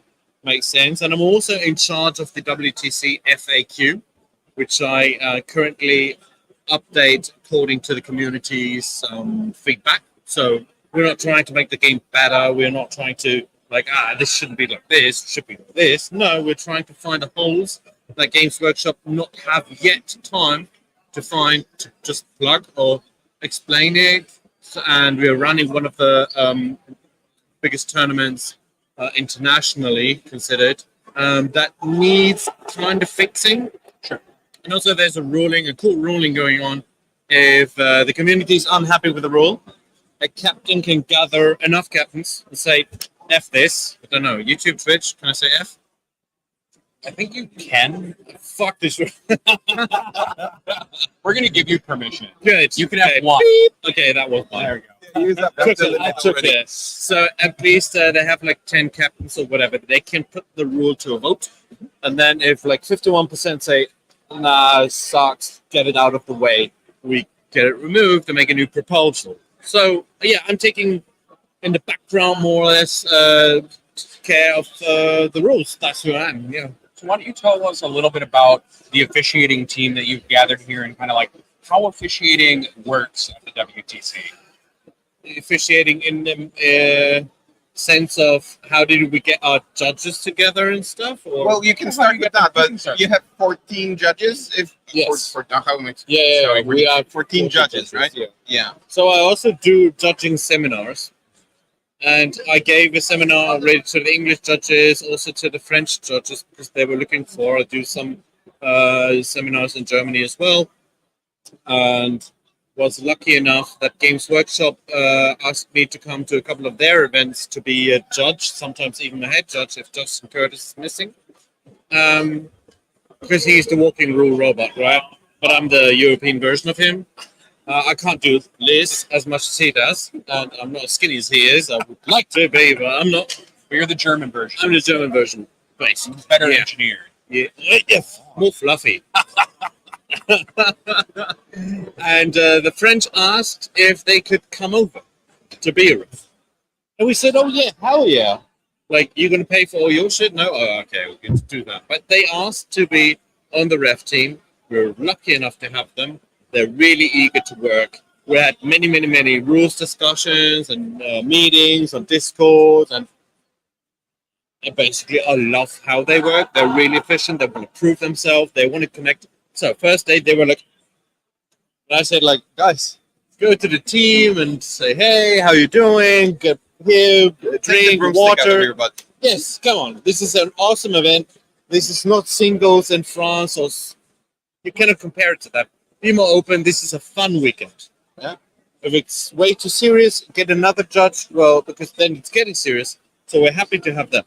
We also have Gareth from the LGT. He's a TO of the LGT in London. And we have Rico. Rico's from Finland, the local judge over there. And then it's basically Jay and me taking over the whole construct, and Jay as being the head judge, and me working mostly in the background, checking for him like a little lemming. Yes, you're correct about this rule. We work in a great team. Everyone knows what to do and we help each other. It's a pleasant experience to work together. And we took the whole workload from Tom and Neil We've done that for many, many years, and they're worn out. They want to concentrate on the event itself to make it better, get better food, get better logistics, make more goodies. Like we've got now pairing mats out of neoprene with table chips and all of that jazz, which is so cool. And the better the event runs, the more people we can have, the more money we have, the more we can do. So they need to free up some time, and that's basically why we are doing it and why we took over now. And so, when you're judging an event of this size, kind of like what's the process for you for going about judging an event of this size? Right. So, because of all the different nationalities, funny enough, I've got the British nationality and I've got the Austrian nationality, and I used to be the captain for Team Germany last year. I cannot make a ruling on these three teams. Okay. Also funny, with 13 French guys who cannot interact with the French. A ruling means if there is a rule that is not taken care by the FAQ, WTC FAQ, errata, commentary, whatever, and we have to make a stake now, we form a judge trio of 3 people. Yeah, trio, yeah. Yes, correct. I can be part in that trio, Yes. but 2 other nations need to be. Okay. So that's how we process a ruling that we have to make for the event. Funny though, we didn't have a single one we had to make. Okay. That itself speaks for how well the 10th edition is written from a rules perspective. Penalty. Sit down, be quiet. As you can tell, the Yes. referees are no fun. No, absolutely. But you can always bribe with some dice. Or beer, let's Or be beer. honest. Nah, actually for me it's gin tonic. Or- or card tricks. Or card tricks. I can do this. So I can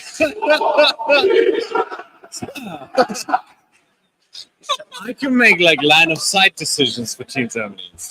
If they're unhappy, they can appeal, obviously. But that's how you basically assign pods of 4 teams, 2 judges, nearly. Then you've got some swimming judges going between and help out.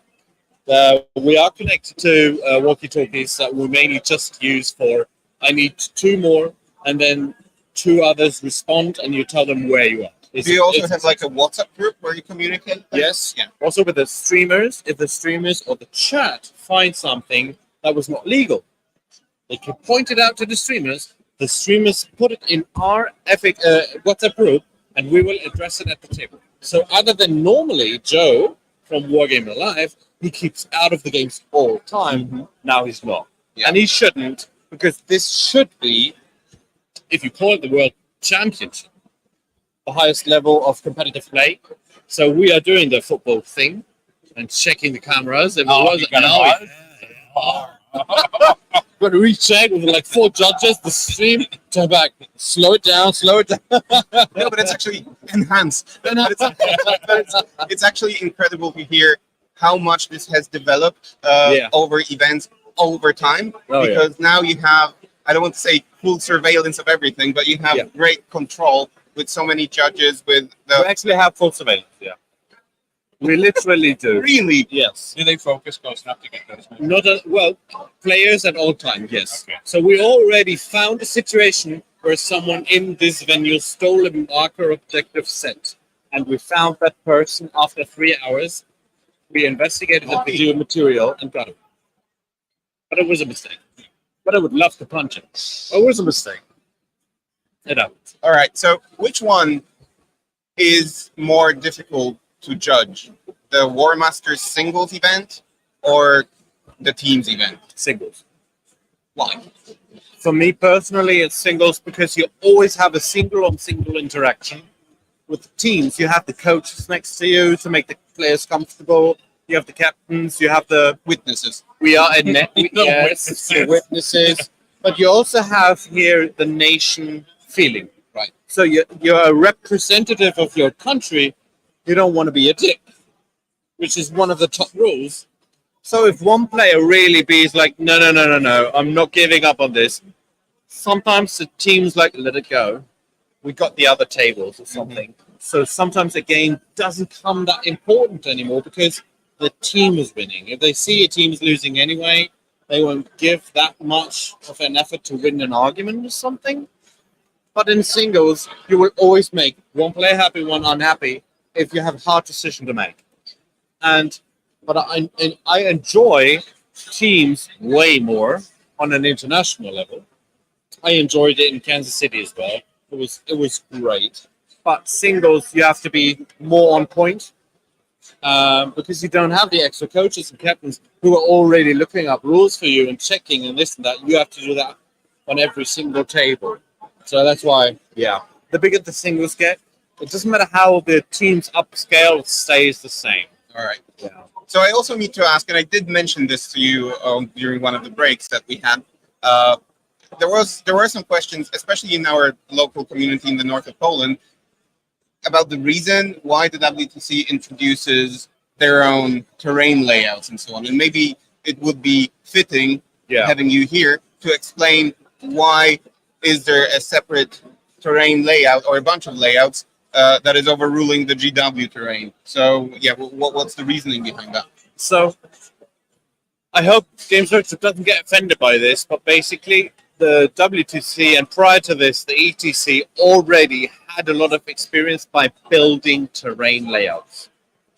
And I would go as far as to say we know better from a terrain perspective, not from a how does the rules interact with the terrain, but you could have seen in the Games Workshop events with the Games Workshop terrain, not the layout, but the terrain, how towering was an issue. Absolutely. Because the buildings weren't high enough. They're like 1 to 2 stories tall, basically. Yeah, Like but a- knights against knights, You just see it across. yes. Open table. It's so you don't need terrain. At that point, we already knew our terrain is the maximum amount you need for hide every model without going into the abstract Forge world. But every normal sized model you can find. The biggest knight is the Sarassus or what, we can hide that from the normal knights. And to not have the excessive amount of new terrain at the build, we try to use the Games Workshop layout and put our terrain on. We couldn't do it. But we used the 6x12. So we only have 4 6x12. You have to look at that. That's pretty like areas more than the WTC. So what a player at home could do is take the remaining stuff he's got, put them together, and he also has the 6x12s. Okay. So that works. He takes 3 of the 6x4s, and he has a 6x12. So, and also we split it up, like we have FAQ, but then we also have a terrain FAQ. So if a tournament plays by FAQ rules and FAQ, they don't use our terrain. They don't use our layout, but if they happen to already have our terrain, they should at least get from us as well an update. That makes sense. If we would trash all our terrain, go out, buy new ones, according to the GW layout, and just make taller buildings, we would have costs of the 5 figures. And also, we would make every WTC terrain owner to trash his terrain. Yeah, that's not fair. So we had no choice. Right. So what is the? I guess this could be intriguing to everyone. Is there? I don't know if you can talk about it, but is there any sort of interaction between the WTC and GW? Like, is GW watching this event? Oh yeah. Drawing conclusions, looking at the stats, maybe, because I know that the stats that the majority of podcasters and so on focus on are from singles events. So is GW at all giving any consideration to what is going on here? Yes, absolutely. For one reason, they can draw data they would normally not be able to draw. Exactly, yeah. Because they now can see how does actually the Eldar versus Chaos Marine on this map, because the Chaos had a chosen map, maybe, how does the matchup really function? Instead of Elder stomps the first 4 rounds, and then you have the mirrors on top or something like that. But this data you will not get from a singles event because the players choose what matchups they want to build. And if you see a lot of draws, we had only a win rate of, I want to say, 25% from the Elder matchups that were supposed to win. That's kind of intriguing. So players knew how to build against Elder. So that's funny. Also, yes, the WTC itself is in communication with Games Workshop. There is also a community team consisting about 10 people. 5 or 6 of them are at this event. And out of security issues, that is an army that just dropped, I guess. And people are clapping. Oh no. Team Canada. I'm sorry. Team Canada. That's a lost army. But Let's hope also, they can pick it up. do I have to go? There are 14 other judges. Oh, they are all in the interview lined up. I'm not special. Okay. They're not in line. They're not in line? Okay. You're the Can you only pick me up, person. please? Mommy, I'm ready. Bring in the carriage. Sorry. Yeah, but we've got this community team. A couple of people are here, and a couple of people are from Games Workshop, and we are in constant exchange. That's fantastic. From the Great to hear. competitive side. Games Workshop is reacting, and I want to make this public absolutely clear to everyone who's new to Games Workshop and 10th edition or 9th edition maybe.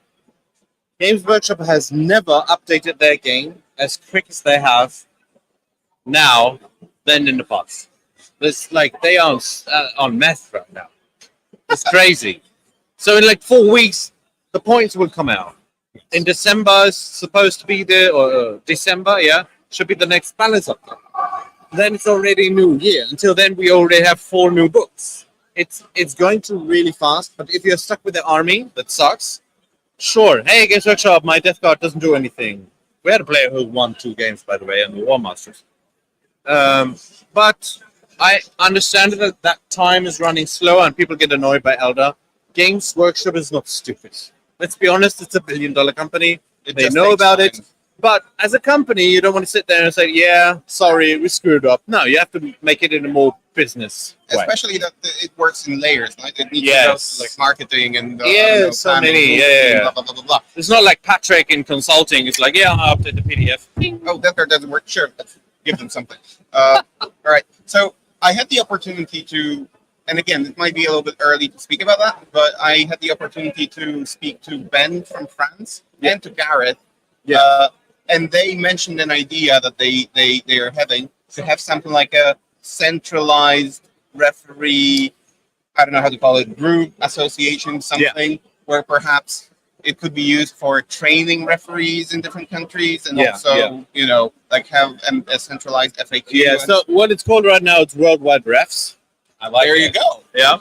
So we're way ahead of you.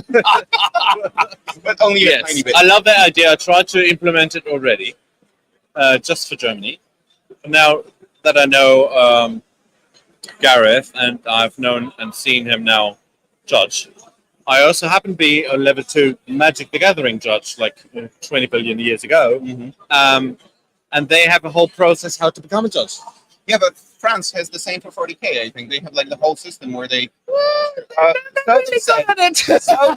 they say. It's a new system. That could be. They are doing an awesome job, and I would love to have them on board. Then give out certifications. Hey, this is the WTC certified judge, or something like a worldwide ref certified judge.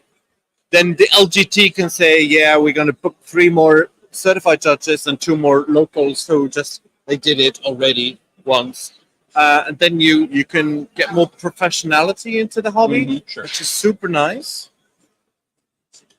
I love the idea. Time will tell. I also already talked to Army Painter. Hey, you want to step in? You want to sponsor some judges? You want to sponsor? And of course, as soon as Games Workshop would step in as well, they would be out. But from my personal opinion, I would not allow Games Workshop into this independent referee system. It shouldn't. right?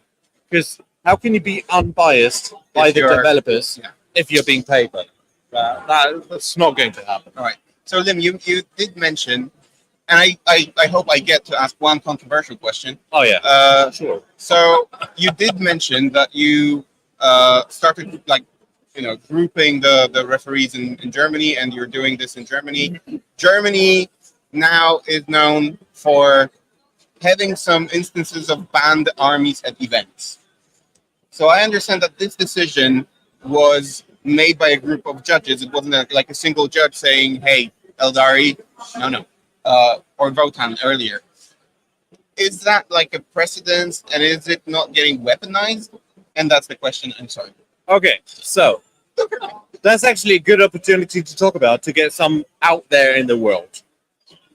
I was part of the group that formed last year between a couple of TOs and me to not make Votan playable for a couple of reasons. Mm-hmm. I play tested it a couple of weeks before it even launched.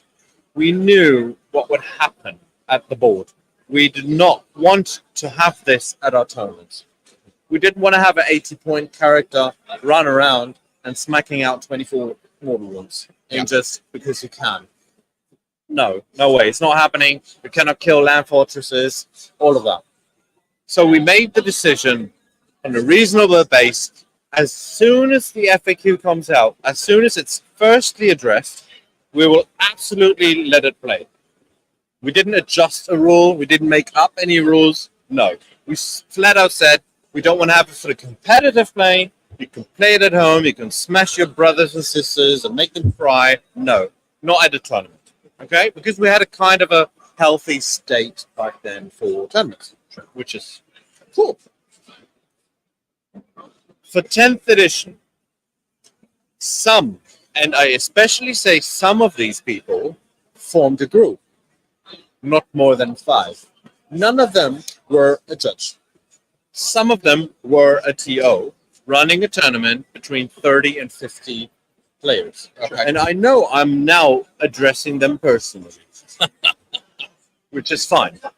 And one of them was also he's also a player, a successful player who's also playing on the Team Germany right now. They made the decision to write up a house FAQ, an FAQ that was not play tested, not presented to the community before it was released, not talked about at all, and also made specifically clear they do not want me in this group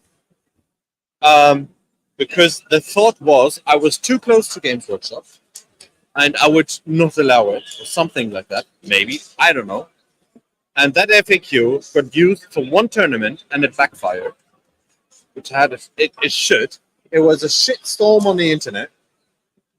They also made a huge Reddit post you've probably read, and the Reddit post started with the group that banned Votan. The issue is with that, I get associated with that Votan ban because I made a whole video about it that had to be taken down for reasons. So I was really unhappy for this house FAQ, but it got shut down and everything cooled down now. Okay. Yes. All right.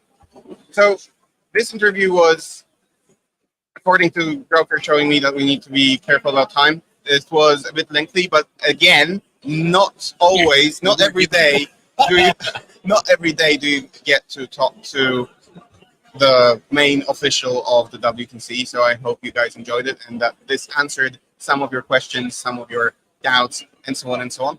I don't know if you want to ask more questions, let me know or let Joker know. We can write a blog post about it, do an interview in writing form or something. I hope Limm would be into that. So yeah, Limm, it's been a tremendous pleasure to have you. You are a pleasure to talk to. I didn't have to do anything. You did all the job. And Nathan also didn't have to ask questions. That's cool. I just trust Limm to use his, language skills, his many abilities. Yeah, to convince people. All right, so don't let us keep you away from your work. Can I make a shout out? Yes, definitely. So thank you for everyone that is currently watching all of the different streams, everyone who's supporting the WTC, which is a big help running these events. Also, thank you very much for all the stuff, you guys, the guys at the bar, all the judges, everyone. Also, thank you a lot for the teams that made it here, made this actually possible to do in the first place. And I do actually run a YouTube channel if you're interested in. It's called Kings of the Hill, where I weekly just paint and talk about Warhammer. Basically, sometimes give some insight information, and people also can ask questions there. Is that English or German? Sometimes English, sometimes German. So it's multi-language. So you come in, you ask in English, I will answer in English. This is actually my logo. The King of the Hill. Lovely. So the only reason why it's under there is because this is way too stiff, and this smoothes this out. It doesn't rub on my teeth. That's the only reason. So make sure you head on to Kings of the Hill to check what Limm is up to, and maybe he will sell you some interesting gossip. Nice. Thank you. It's been a pleasure. Thanks, guys. See you later. And we'll catch you later. Guys. All right. We will move the mics a little bit because we are going to have the coaches of England and Spain. So I'll move the mic now. Sorry for the noise. If it makes any noise, I'll try to be gentle.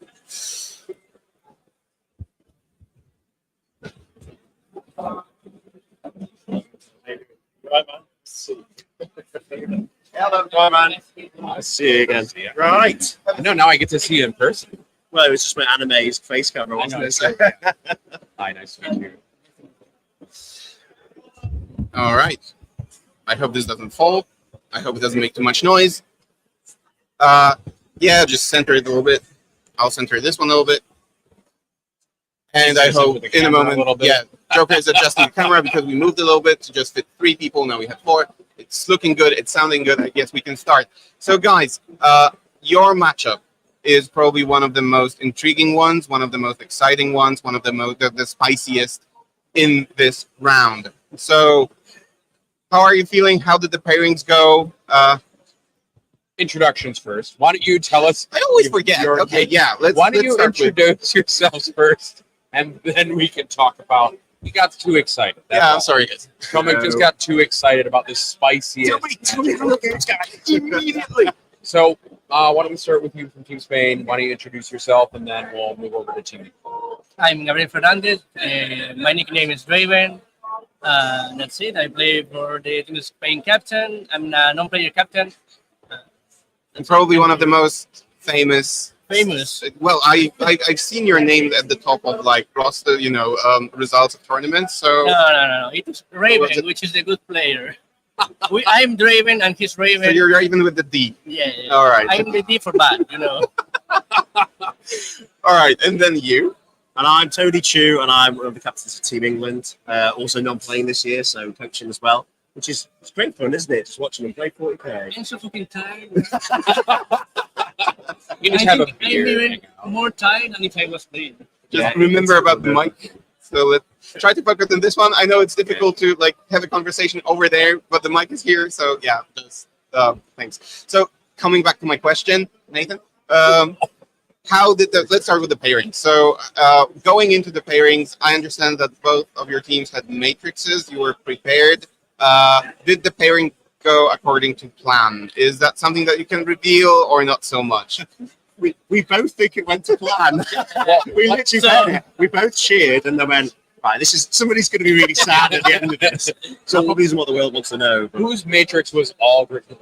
Was your matrix looking good after pairings? Were you very happy with your pairings? After pairings, I think it looks pretty decent because I think the mission is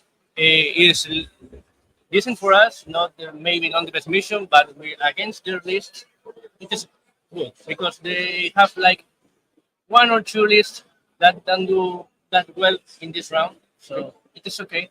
But the pairing it was super tough, so we have to review again and again the estimations but the pairings, I think they are fine. They are fine for us. He thinks they are fine for them. I think it is a really tough and close matchup.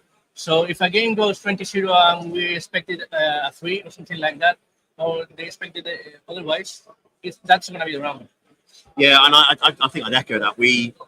Our matrix was the toughest of the 3 first round pod games. We expect that. It probably is one of the toughest because we've done a matrix for all the top seeds and the second seeds at the moment, because you have to play the maths and hope that you win your 3, and then you can do every nation, but it's just time, and it's a new edition as well. So we limited what we do. But we think your armies are good in this mission, and it's just how that worked out. That's the mission on the day with the nation we're playing. Okay, so we've tried to pair that so that we can get our wins. But as I say, last round we played against Romania.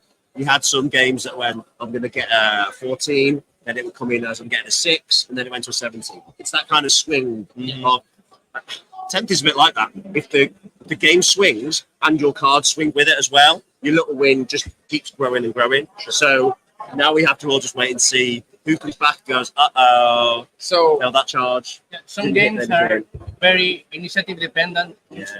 So it can happen anything, I think. So what pairing are you most excited for this round? The one we were happiest with was we got Nassim with his Death Watch into the Gene Stealer cult. That was a win for us, where if we'd gone an opposite way, we'd have had worse pairings on our matrix. So that was a good one. That's probably the one. Okay. And then for you, what was the pairing that was most exciting for you this round? Oh. I don't know, because as I've said, some pairings are dependent on initiative. And the Astra Militarum was a very swingy game. I think if he has initiative, he can almost kill any of our risks. But it happened the same with our Astra Militarum. We put them against our Thousand Sons. He is a very good player. He has all the tricks in the world. So I will go for that. Yeah, Taroxer is quite good. No, the guard is the swing, isn't it? We're both the same. It either loses or in the matrix where it wins. And then some of them are just 50-50. So. And then what is the matchup you're most worried about? I think the ones where you put somebody in they're going to go for a tie or a close one, and then it goes bad, and then it goes worse, and then they go up or no points in. So that the rounds against other teams that are very close, the rounds are going to be 90 to 95 against the other team's score. That's one way or the other. It's going to be that. Might be a draw. But I don't think either of us wants a draw. We both, you can win the WTC with a draw along the way, but then you need the luck to come in. You need it to go that way, and it opens up the pool as well of teams you want to play. And you almost want to just be able to razor home your focus into, okay, if we win this round, we've got these many nations that we can potentially play. We keep with them. And that's just how you want your journey to go. It's exactly the same, I'm sure, for you guys. You want to beat us. We want to win, and that's it. Let's be honest here. There's a hashtag. Well, you hearing this? There's definitely a hashtag for everyone wants to be England. There are currently, we have an England flag that currently has 2 hashtags for Metasoft, and it is Romania. So we want to put hashtag Spain Metasoft on there. We really want it. We want it, man. We want it. So, and then is there a pairing that you're concerned about for this round, or are you feeling mostly confident? I'm concerned about every freaking because 10th is 10. We don't have that much time to test everything, to play every matchup. So you put this a 5, and maybe it's a 3. Sure. And that fucks everything. Sometimes your players are just like a little bit too confident, or maybe we're Spanish, too not. Oh. But I didn't say it. I like how you segued into that. Nice.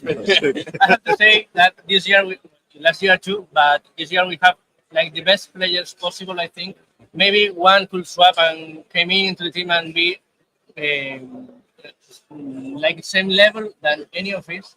But I think these guys are the best we can find. So I have faith in them. I will also say that our analysts, including both Nathan and Typhus, say that you are the strongest of the seed 2s, and probably a seed 1 in disguise. Yeah, it's no insult to anybody else to say that we were not happy that they were in our pod. That was just like, come on. Yeah, look at the USA's pod and then yours, and I mean, I wouldn't want to say that, but yes, we would have maybe swapped.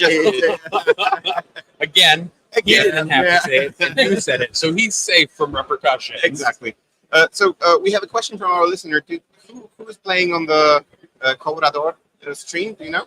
Yes, he's playing our Jordi Maciat, which is nickname is Deckers. It is Adeptus Custodes. against your Mike Porter in Steel Cools, I guess. Okay, that's a really cool matchup. So I need to ask Tony. I'll ask you first. I listened to a bunch of podcasts going into this. David Gaylord and Vic VJ, for example, they were looking at the Spanish lists. I think this will be a quote. David Gaylord called the lists wacky. And then I've heard some other podcasters also say that they are at least non-standard. Is that the feeling that the entire team had, that the Spanish lists are weird, surprising, or did you actually see some and understand the tech in them?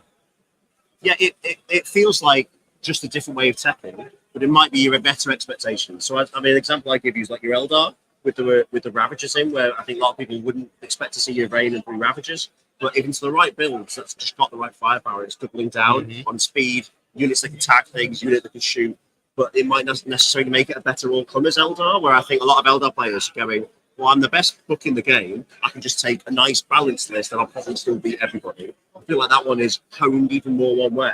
So you can just go, yeah, I'm definitely going to beat this. I'm going to double down on that. There's not a chance. I'm not going to have any units that don't work. So yeah, I do think that some of them are wacky. And again, that meant with the mission as well, it was interesting to come up with the matrix. There were a few road bumps we wanted to get through. All right. And then a question to you. We already spoke on the podcast, I think, about this. But I think I definitely spoke to Tony about this, about like managing or running a team of strong individualities, strong talent, amazing talent, celebrities even to a point. Now, a question to you: you are facing that team, your players who probably don't have that celebrity status. They are not the stars around the world as much as Team England is. Does that play into, I don't know, is it like a stress factor or something like that for your players to face players that are worldwide known, number 1, 2, something in the ITC, etc.? I have to say that one guy asked for a signature of Terrapsor, so maybe my team is not that famous, So maybe I just described it in the wrong way. That's a surprise. Okay, but that's actually no. Of course, all Team England players, or most of them, are very famous into the scene. They go to a lot in international tournaments. The names are very famous. So, but I think our players are grow up enough and strong enough to just go with it. Okay, and deal with the stress that is. Yeah. I mean, we could flip it. How do you deal with celebrities and strong personalities on your team and making sure that they... I mean, a shout out back to when we had everybody's favorite Englishman, Nick Nanavati, on the team. He was adamant that America always, when he was with their pairings, he said if we knew there were personalities, we try to pair the personality as well as the list. And we have taken that on, but then like teams again, when you come to the top nations, you just kind of go. We have to go off the matrix and the color and that, and we've got newer players this year who don't know anybody in the WTC scene. And we have to just go, you say that you play that list 100 times, that's your score, that's what we're going to go with. And I think you guys are too good. We're not playing somebody and going, oh, Josh is playing that guy, Manny's that guy. Manny's going to win because it's Manny. I mean, I wish that worked because we're making pairing so much easier. But then Manny is using Eldar, so I have to apologize to anybody that plays Manny. I mean, we've heard stories already of Manny just Mannying Manny. Oh, last game he went to the guy going, if we roll a 10 with no reroll, I'll kill Abaddon that Terminator 10. It's just that he's that kind of guy. He calls it, he rolls it, he's crying a bit inside. It's just more to show also that there is like definitely a component of luck, right? Yeah, completely. Like you can't do anything about it. You do the best that you can to manage it, but that doesn't mean that occasionally somebody's not going to roll a 12. There is a certain degree of RNG in this game, so right. We do play a dice game. And you know what? Some players will make mistakes. We've had players make mistakes across the points in rounds so far. Mission mistakes, not reading the mission properly, not understanding how that's doing, not understanding that the opponent picks that fixed option. It really messes with you. We've had that already. And you go, we talked about this guys. We're here, but it's hot. They're tired. Maybe they've had a beer or two, had a shot before the round with their opponent. That's great. But like the first 2 rounds, Romania, Bulgaria, shots. You guys, we didn't have any alcohol on the table. No, Josh would go mental if we were going, hey guys, let's have some whiskeys. And I think there is quite some pressure on them. So under pressure, you can commit mistakes that you wouldn't do normally. So it is a very tough trial, I guess. So much ride on that end of pod. But you'd rather have it at the end. We wouldn't want it to play first game. Oh, that'd be really tough for all the new guys. That would be too bad. At least it's a nice build up to the toughest game so far. For us, it's also more exciting this way. Yes, we indeed. can natter on and on and on and on and build the audience's hype too for these matchups that we're really excited for, like Spain and England. So it's good for us too. All right. So conscious of time, probably the last question of the interview. Do your team members post anything online? Like, is it possible for the Spanish viewers or Spanish-speaking viewers to follow you somehow right now and, to know what is going on? Instagram accounts, anything like that could mention? Yeah, sure. We have an Instagram. I only post some pictures about the pairings and some of the games and the end results, maybe. But in the El Cobrador del WAF Twitch, if they put Twitch El Cobrador del WAF, they will find our stream and they can just see the game. Awesome. All right. How about England? And for us, we've got on Facebook, we have our Team England 40k page, which you can find that very easily. And we've got regular updates and shots of armies and some updates of games in play, just to let you know how it's going. And then obviously BCP, one of our big sponsors this year. We've got all the matchups and things if you want to go and find the list, so you can copy those dirty lists. Definitely am not copying any lists. Now, yeah. You're not known for that. Never. Never. All right, gents, it's been a great pleasure to have you. We'll let you go to and support your teams now, and we'll bring in, I don't know who, probably part of Team America and Denmark to have another interview. So thanks a lot. Thank you. And good luck. Nice one. Good luck. Thank you. Thank you, guys. Thank you very much. So let's bring in the next couple. Hey, Bob. Hello. Hello, nice. Nice to meet you. Tell me. Cheers. Tell me. Hello. Nice to meet you, Nathan. So, Nathan, do you want to kick this one off?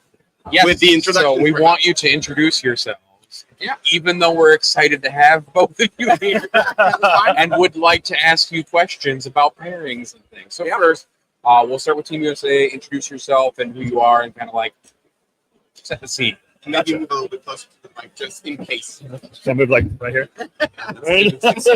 Too close. Yeah, we don't bite, we promise. Right, there you go. You know what? What's going on, guys? So my name's Steven Corrales. I'm a coach for Team USA. I'm on Team XPZ in the stateside, and yeah, that's just kind of where we are. My name is Matthias, and I'm a coach for the Danish team for the second time in a row. I was here last year. I haven't played so much in 10th edition at home since it shifted, but I got some competitive experience from the previous edition back home. Yeah, a little bit. Awesome. And then the first question that we always love to ask is, and even though most people say it well, how do you think pairings went? We'll actually start with Denmark here. How do you think pairings went into Team USA? We think it went okay, I guess. Midway in the pairing, we kind of noticed that they were trying to squeeze out Eldari player and not have the matchups we like him to have into the Team USA. But at that point, it was kind of too late. So we had to just let him go under the bus. You threw your elbow. Yeah, we had to because we were looking at the last pairing sheet, pairing cards the Team USA was having on the hand, and we just noticed that either way it wasn't going to be a good matchup for the Eldari player. So he just has to take a punch. Yeah. Interesting. We felt really good about it. I think the thing we encouraged here in our setup was kind of stability. We felt like we could either see a couple different paths that went with what their strategy was, and we kind of had a good hunch of who we thought they were going to lead with. Based on that prediction, we had a couple iterations of where we thought it would go based accordingly. So based on that, we were trying to have, obviously, our draw scenarios be really marginal but stable, and the wins being where we wanted them to fall with immense upside. So that's kind of what we were hoping to get, and that was kind of the tactic, and it kind of fell similarly to what we obviously none of your pairings are like that's exactly how I planned. It was perfect. Even though we say that every time, but we feel pretty solid about how it went, and we feel aware of the matchups that we might need to compensate for. And so, what is the pairing from the round? And we'll switch who we start with this time that you're most excited for of the pairings that you got. Which matchup are we most excited for? if excited is the right word. Right. Well, excited, right? And the ones that we want to see like someone like persevere in the sake of whatever, or the most exciting matchup. Smash home something real nice. Right. I think I'm personally. I'll speak for myself personally because I know everyone's probably a little bit more hype on what they think. But personally, I'm kind of excited on our Space Marines T-Sun matchup because I feel like there's a lot of upside there, and that's something that's probably a little more stable, reflected in our mirroring. So that could give us a lot of leeway there. And I also think it's also exciting to see Jaime dominate. So I'm pretty cool. I'm pretty stoked on that. That's a good pick. Yeah, I think since our captain Martin Bremer, it's the 9th time he's here at VTC, so he has a lot of experience, and he plays into Jack Harpster with the Grey Knight list. And when we saw the Grey Knight list, we were just like, so it's going to be so interactive all over the board all the time. You're never going to catch it. But I think Martin is the right one to put the pedal to the metal. Put the squeeze on. Yeah, I think so. And also 1,000 Suns. I think it's a very exciting matchup. Yeah. And is there a pairing that you're nervous about at all or worried about maybe? Sean Nathan against our Space Marines. We're a little bit iffy about it, but Alexander, who's also a very experienced ETC VTC player, he got a good grip in the games, so I think he'll manage. But I like to disagree with the Team USA. It's going to be down to the last point in this matchup. It really is. Yeah. I don't think anything is settled until the last game is counted. 100%. Yeah. And is there something that you're nervous about or concerned about at all? Any breads in your matrix that actually turned into matches? I don't think we feel super badly about any of our matchups. Like we said, a lot of our pairing I felt like was based on stability. Sure. But I do think negatively interesting, to put it, is the Grey Knights matchup against your captain is also, like you said, because it's so cat and mouse. Yeah. And like, can you catch me? Like, somebody might land a telling blow, and that could set up a matchup that's like very against your prediction. So I feel like that one is kind of that's the one that I'm like, this is interesting. Potentially very volatile matchup. Yeah, right. Possibly, yeah. Because in the pairings, that's what you dread. You don't want the thing that. I mean, if you predicted it to be a blowout and it's a blowout, cool. But if like you didn't predict that and it goes that way, that's the stuff you don't want. You definitely don't want a matchup that you predict anywhere between 0 and 20. It can just fall over. Let's roll a dice and see where it goes. Yeah. No. The trauma of waiting for that score. Yeah. Right. Yeah. But also, Kili, our elder player, is also an experienced player. He has been playing for Ireland previously in ETC, but it's very, very talented. And he always manages to grab into those points right in the end. He always manages. So that's going to be also exciting. A real scrapping. Yeah, definitely. He's a very, very good player and very calm. All the Danish players are very calm and more like believe in yourself and be humble in the game. Yeah. So you just mentioned John is playing Grey Knights. No. John is Custodes. Jack is playing Grey Knights. So, very unorthodox. I think it's the only Grey Knight list. No, sorry, There's two. But still, 2 out of 2 out of 36 is pretty unorthodox. Yeah. So, you have to be extremely confident in that list to actually bring it to the event. So, what makes you so confident? Like, how will you play? How much playtesting could be done? Etc. with this list. So I'm going to be conservative on that because that's something we've kind of. We keep it close to the chest. But what I will and can say about it is that it's engineered with a specific purpose. And what it does really well in the hands of a really good player. So we felt like with the landscape of the tournament, it was a tool that we preferred among over other tools. So that's something that's the reason it's there. All right. And then we had Typhus here earlier, I think in the first entry. And he actually mentioned that Denmark has, I guess, some returning players, some strong players, and so on. And you also have maybe like a improved system of selecting players and so on. So, what has, if you can, tell us there's nothing secret about it. The Danish way of selecting our players is a little orthodox. At November, we have a big tournament in Denmark, VTC qualifications, and the team, it's a 5-man team event. And the team that wins the event gets the right to select the team. Awesome. So you can have 5 players that actually win, but nobody wants to be on the team. And we have to go find our 8 players. some of those who won the event didn't want to go to VTC because of work-related reasons. So we had to find the other players, and it was just more like try to get in contact with some of the old guys, so to speak, and ignite the fire. Okay. But also in the 10th edition, because of the 9th edition was a little bit scrambly in the end. The 10th edition, when it was brought up, then it really ignited some people to come back. Yeah, really. All right, and how do you feel in general about the 10th edition? Like, is this a good addition to play in the team's competitive environment, or does this still need some tweaking? Always tweaking. There's always tweaking. You look at the elder mortal wounds, man. So be honest. Be honest here. There's always tweaking to be done, but that's kind of the balanced thing about the game. There's always something that peaks, and then it changes, and a new thing peaks, and it changes. So you have to be on the edge all the time. And since there was 9th, and then came 10th, where everybody got scratched, then it really ignited the fire and the interest in some of the old players. From the Dames team. Talking about a contrast, right, between 9th and 10th. Like the way the game was and the way the game is now is so different, right? Yeah. Right, so how is Team America feeling about it?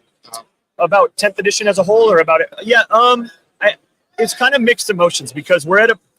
It's hard to say, but what I will say is let's start with 9th. 9th got to a point where I feel like it was the climax of Warhammer 40K. It's probably was the best Warhammer we've ever had, right? Many people say that. So competitively, we were at an amazing standpoint.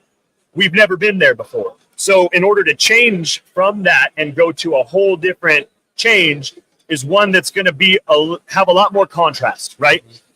Moving into 10th. 10th is at its inception. We are in an index stage. So we haven't seen the precedent for a codex. We haven't seen our first true balanced data slate and whatnot. So we do understand that we're in the almost initial beta setup of the game where we know it's going to get better. And we are excited about that. However, how we feel about the current state of the game is really lukewarm, I would say, because it's competitively, you want balance because you want a competition to all start on the same foot, but when you have outliers like Eldar and some glaring balance issues, it gets a little tricky. So we're lukewarm, but excited for the future and excited because there's a lot of things that have been improved. So we feel like it's going to get much better.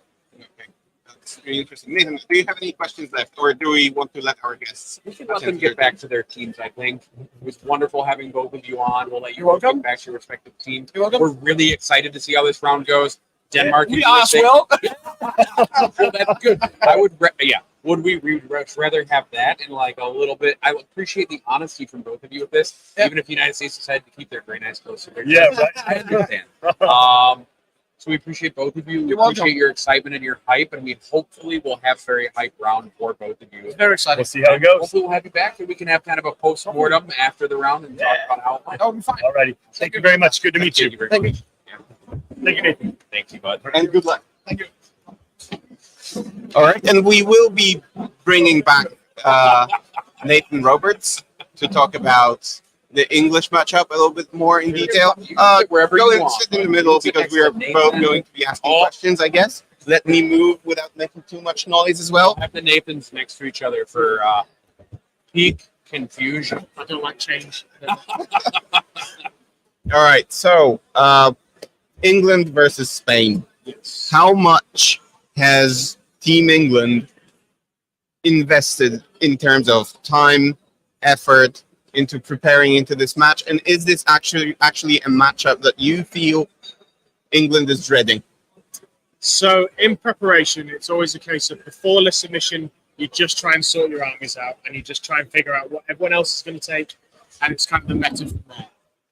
When you get to see what your pod is, you can either divvy up between the three teams that you need to play. If you're potentially in a weaker pod, that might be more beneficial just to make sure you maximize all your points. However, when we saw that we had Spain, it was very much a case of we need to do a lot of prepping to a lot of their lists because that is a match that you can very easily lose. I think they were Nathan, the top let me of help pot you. 2. Let me help you. They were the top of pot 2. Right. I think the reason they were top of pot 2 rather than being in top pod. Mhm. Sorry, tier. Group. Group. Or it's Seed. basket. Is because England played them last round last year, and they managed to get the win out of that match, which then meant that they actually finished in 9th, so they actually or 10th, so they got into the bottom of second tier.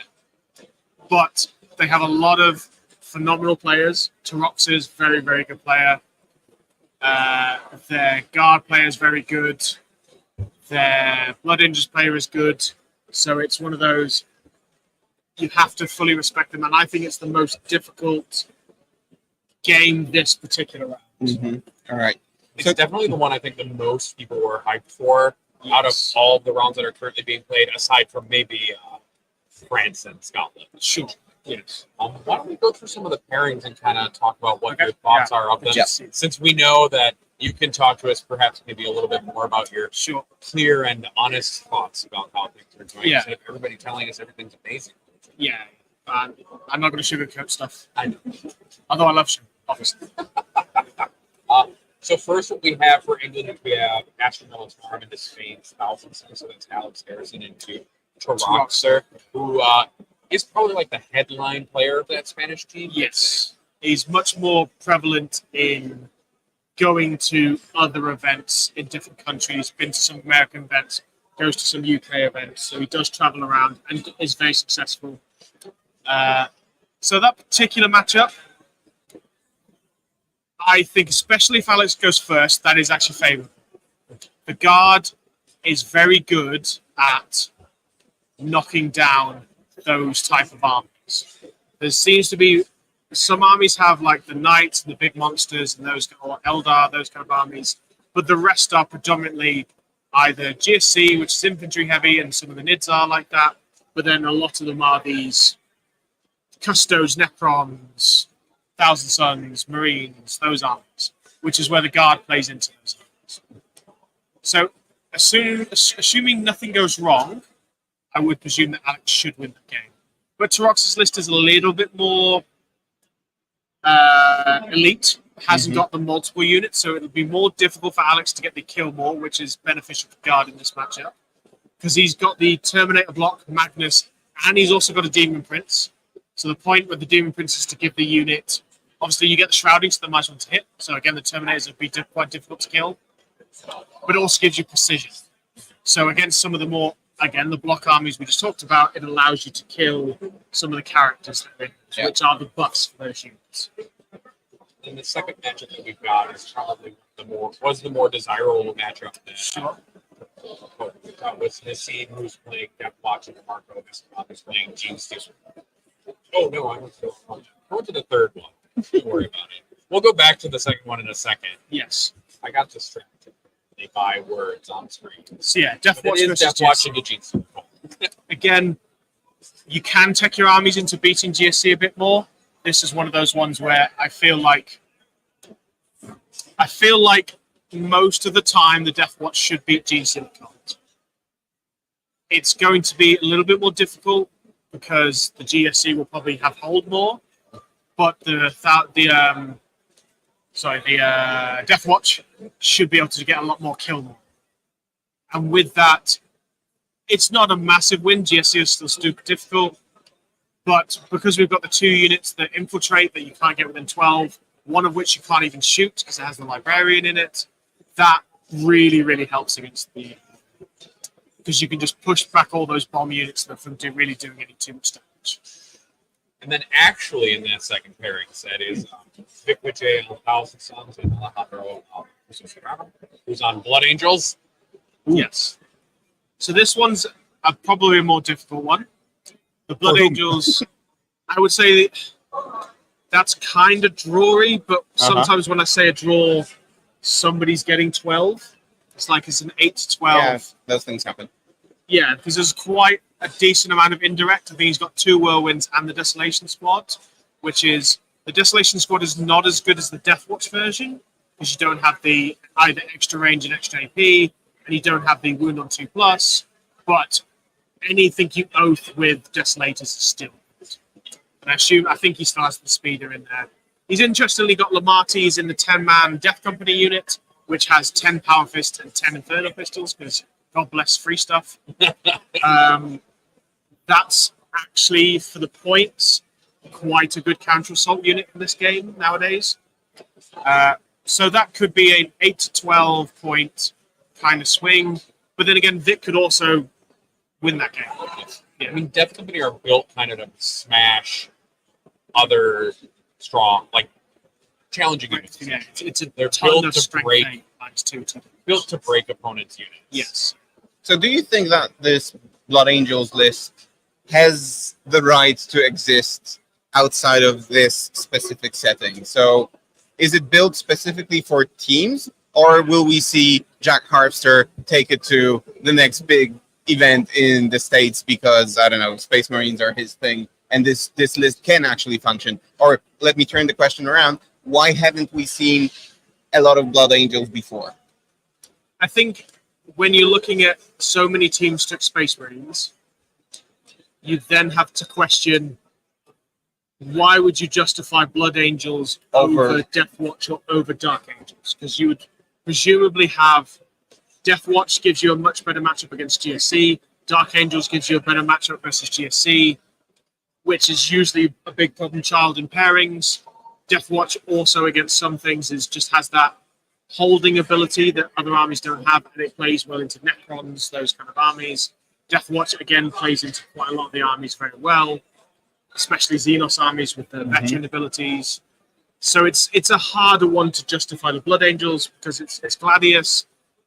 Blood Angels don't get particular amount. A lot of the Blood Angel specific units are not fantastic. They're okay. But the main thing is that Death Company unit is good, but it still has a bit of combat tax in it.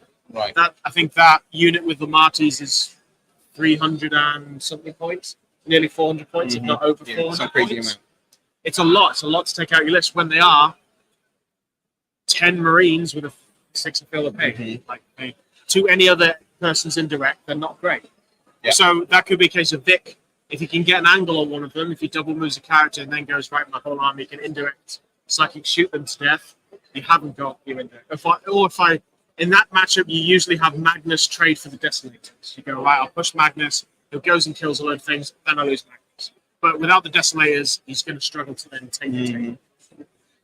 The next pairing we have Iceland was on Gene Stealer Colts, and then Jordy Messiah Deckers was on the Custodies, which actually seems somewhat favorable to Custodies, especially on maybe a Killmore.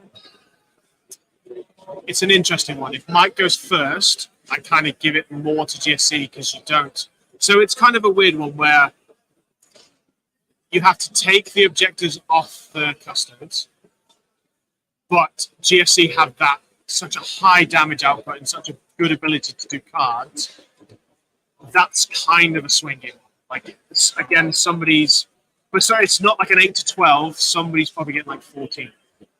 Either the GSC breakthrough and actually down everything. I'd have to see the custode list. If it's the Warden heavy version, if I remember correctly, it's the big blocks of guard, which more damage, but less offensive. Guard, and then Alaris, and then Witch Seekers with an Assassin, and exactly. So it's the damage one. So yes, the more damage heavy one, which is more favorable to the GSC. But he's got multiple shield captains, so he can do a bit more -1 damage. So if you're not killing whole units, it gets a little bit dicey. But I could see one of them coming away. Obviously. We have, somebody's going to win. Oh, yeah. Somebody's going to win. Sorry for the commentary. You came here to hear this, right? This is the commentary you wanted. I'm supposed expert. Yeah. There are 2 players, one gets to win. Yes. Well, a lot of people It'll be a draw. 10-10 To be now. fair, there's going to be a draw. Although I'm going to talk about some Gene Stealer Cult and pairing philosophy a little bit later. We can talk a little bit about it. I think you'll be kind of interested in it because we were talking about it between shows as well. But back to our pairings. We have Chris on Chaos Space Marines and then Conway on Eldari. Yes. Definitely feels like, I'll pull up that Chaos Space Marines list, kind of like one of the philosophies we've seen about pairing into Eldari with Obliterators, probably. Yeah, favorability wise, the Spanish list, I think he has the triple Night Spinner with Yunkan.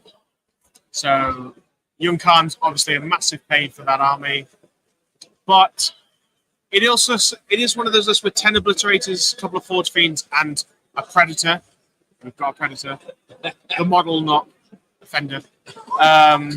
So it's one of those. That list actually does have the ability to actually kill quite a lot when it jumps in.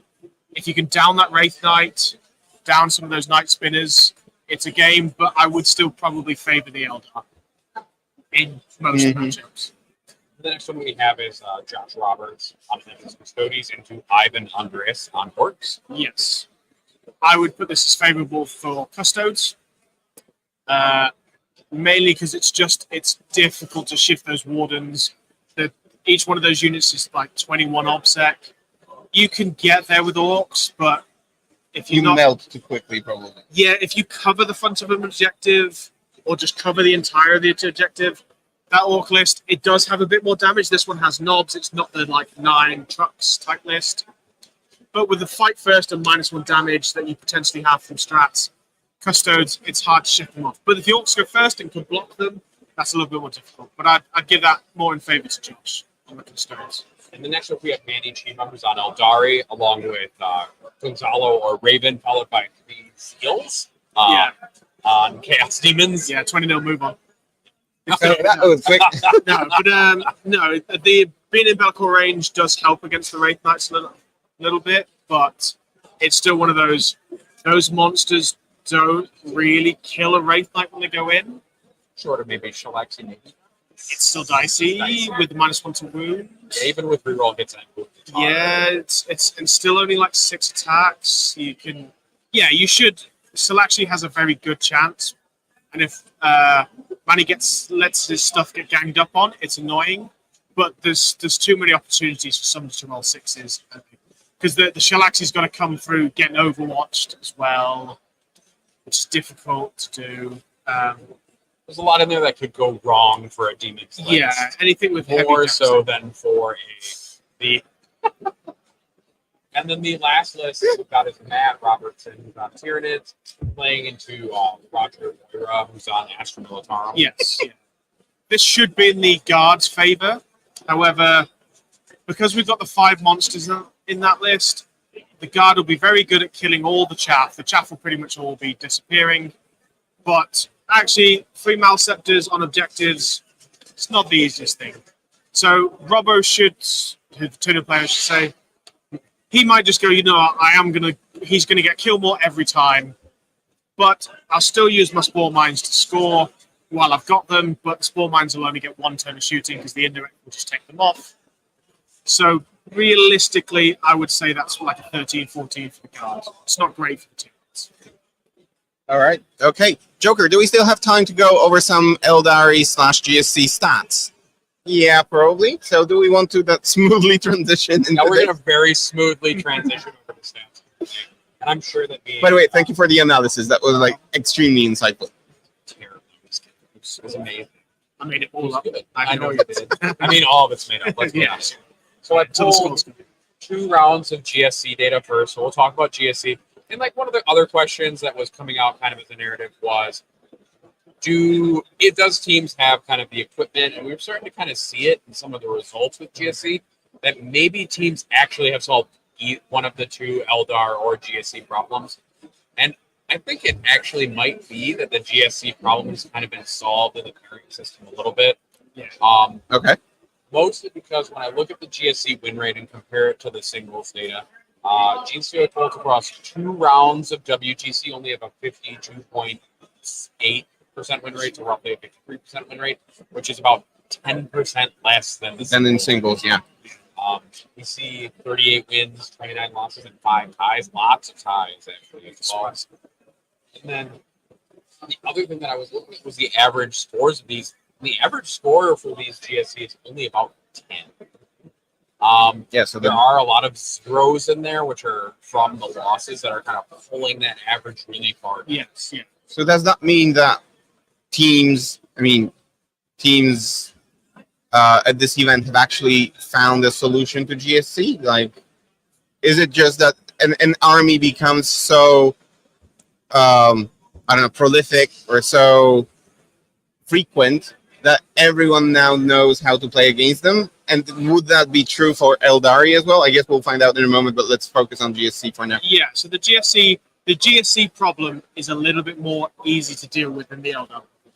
I think when we were doing list development for, say, Team England, it almost was counterproductive to try and find answers to Eldar. You were almost going, either it gets to play one of our armies that can maybe blunt some points off it, but unless you... The problem with Eldar is because they're so prolific. If Eldar get put forward, you have to have 2 answers that consistently get 12 to 13 points. If you want to beat Eldar, that doesn't exist. If you did manage to find 2 answers, they then just prey on something else, which doesn't have an answer to it. So it's one of those you can, if you want one of your armies to avoid certain pairings, that's quite easy to manufacture. So for the Eldar, as you'll see, most people are manufacturing it to get top points. The GSC, on the other hand, what you can do is with some of the armies that you are going to put forward, the Death Watchers with the Infiltrators, the Dark Angels with the Infiltrators, the armies that are able to screen out some of the damage output, or the armies that, say, like the Eldar into GSC, which I think a lot of people are trying to counter Eldar with GSC, and it doesn't always work. It's actually backfired a couple of times. Like we're looking at the USA-Denmark game. Both those teams have GSC versus Eldar, so I'm interested to see how they actually absolutely results-wise. But yeah, it's an easier problem to solve with if you have anything fast enough to take down blips, you have something that's good at dealing with infantry, and something that blocks deep strike. It's a more easy problem to do. Okay. And then I'll talk about Eldar data because everybody loves Eldar data. So the Eldar win rate has actually gone up over the course of the event. We're now at about 76% for a win rate. It's at 76.4 win rate for Eldar. But the one thing that's interesting is that the amount of points that Eldar are scoring has actually decreased. So the differential has kind of changed a little bit. So we're actually seeing, instead of around the 15.5 that we were seeing before, we're closer to maybe around a 14, really. Okay. So it went from like a 15 plus a little bit more to about a 14 plus a little bit more on average. So we may be seeing kind of a shift. It may still be that the Army is kind of more of a 15.5 average now in the WTC, which is lower kind of than our anticipation. But maybe that's just because people have figured out ways to just heal some points off of Eldar armies rather than winning.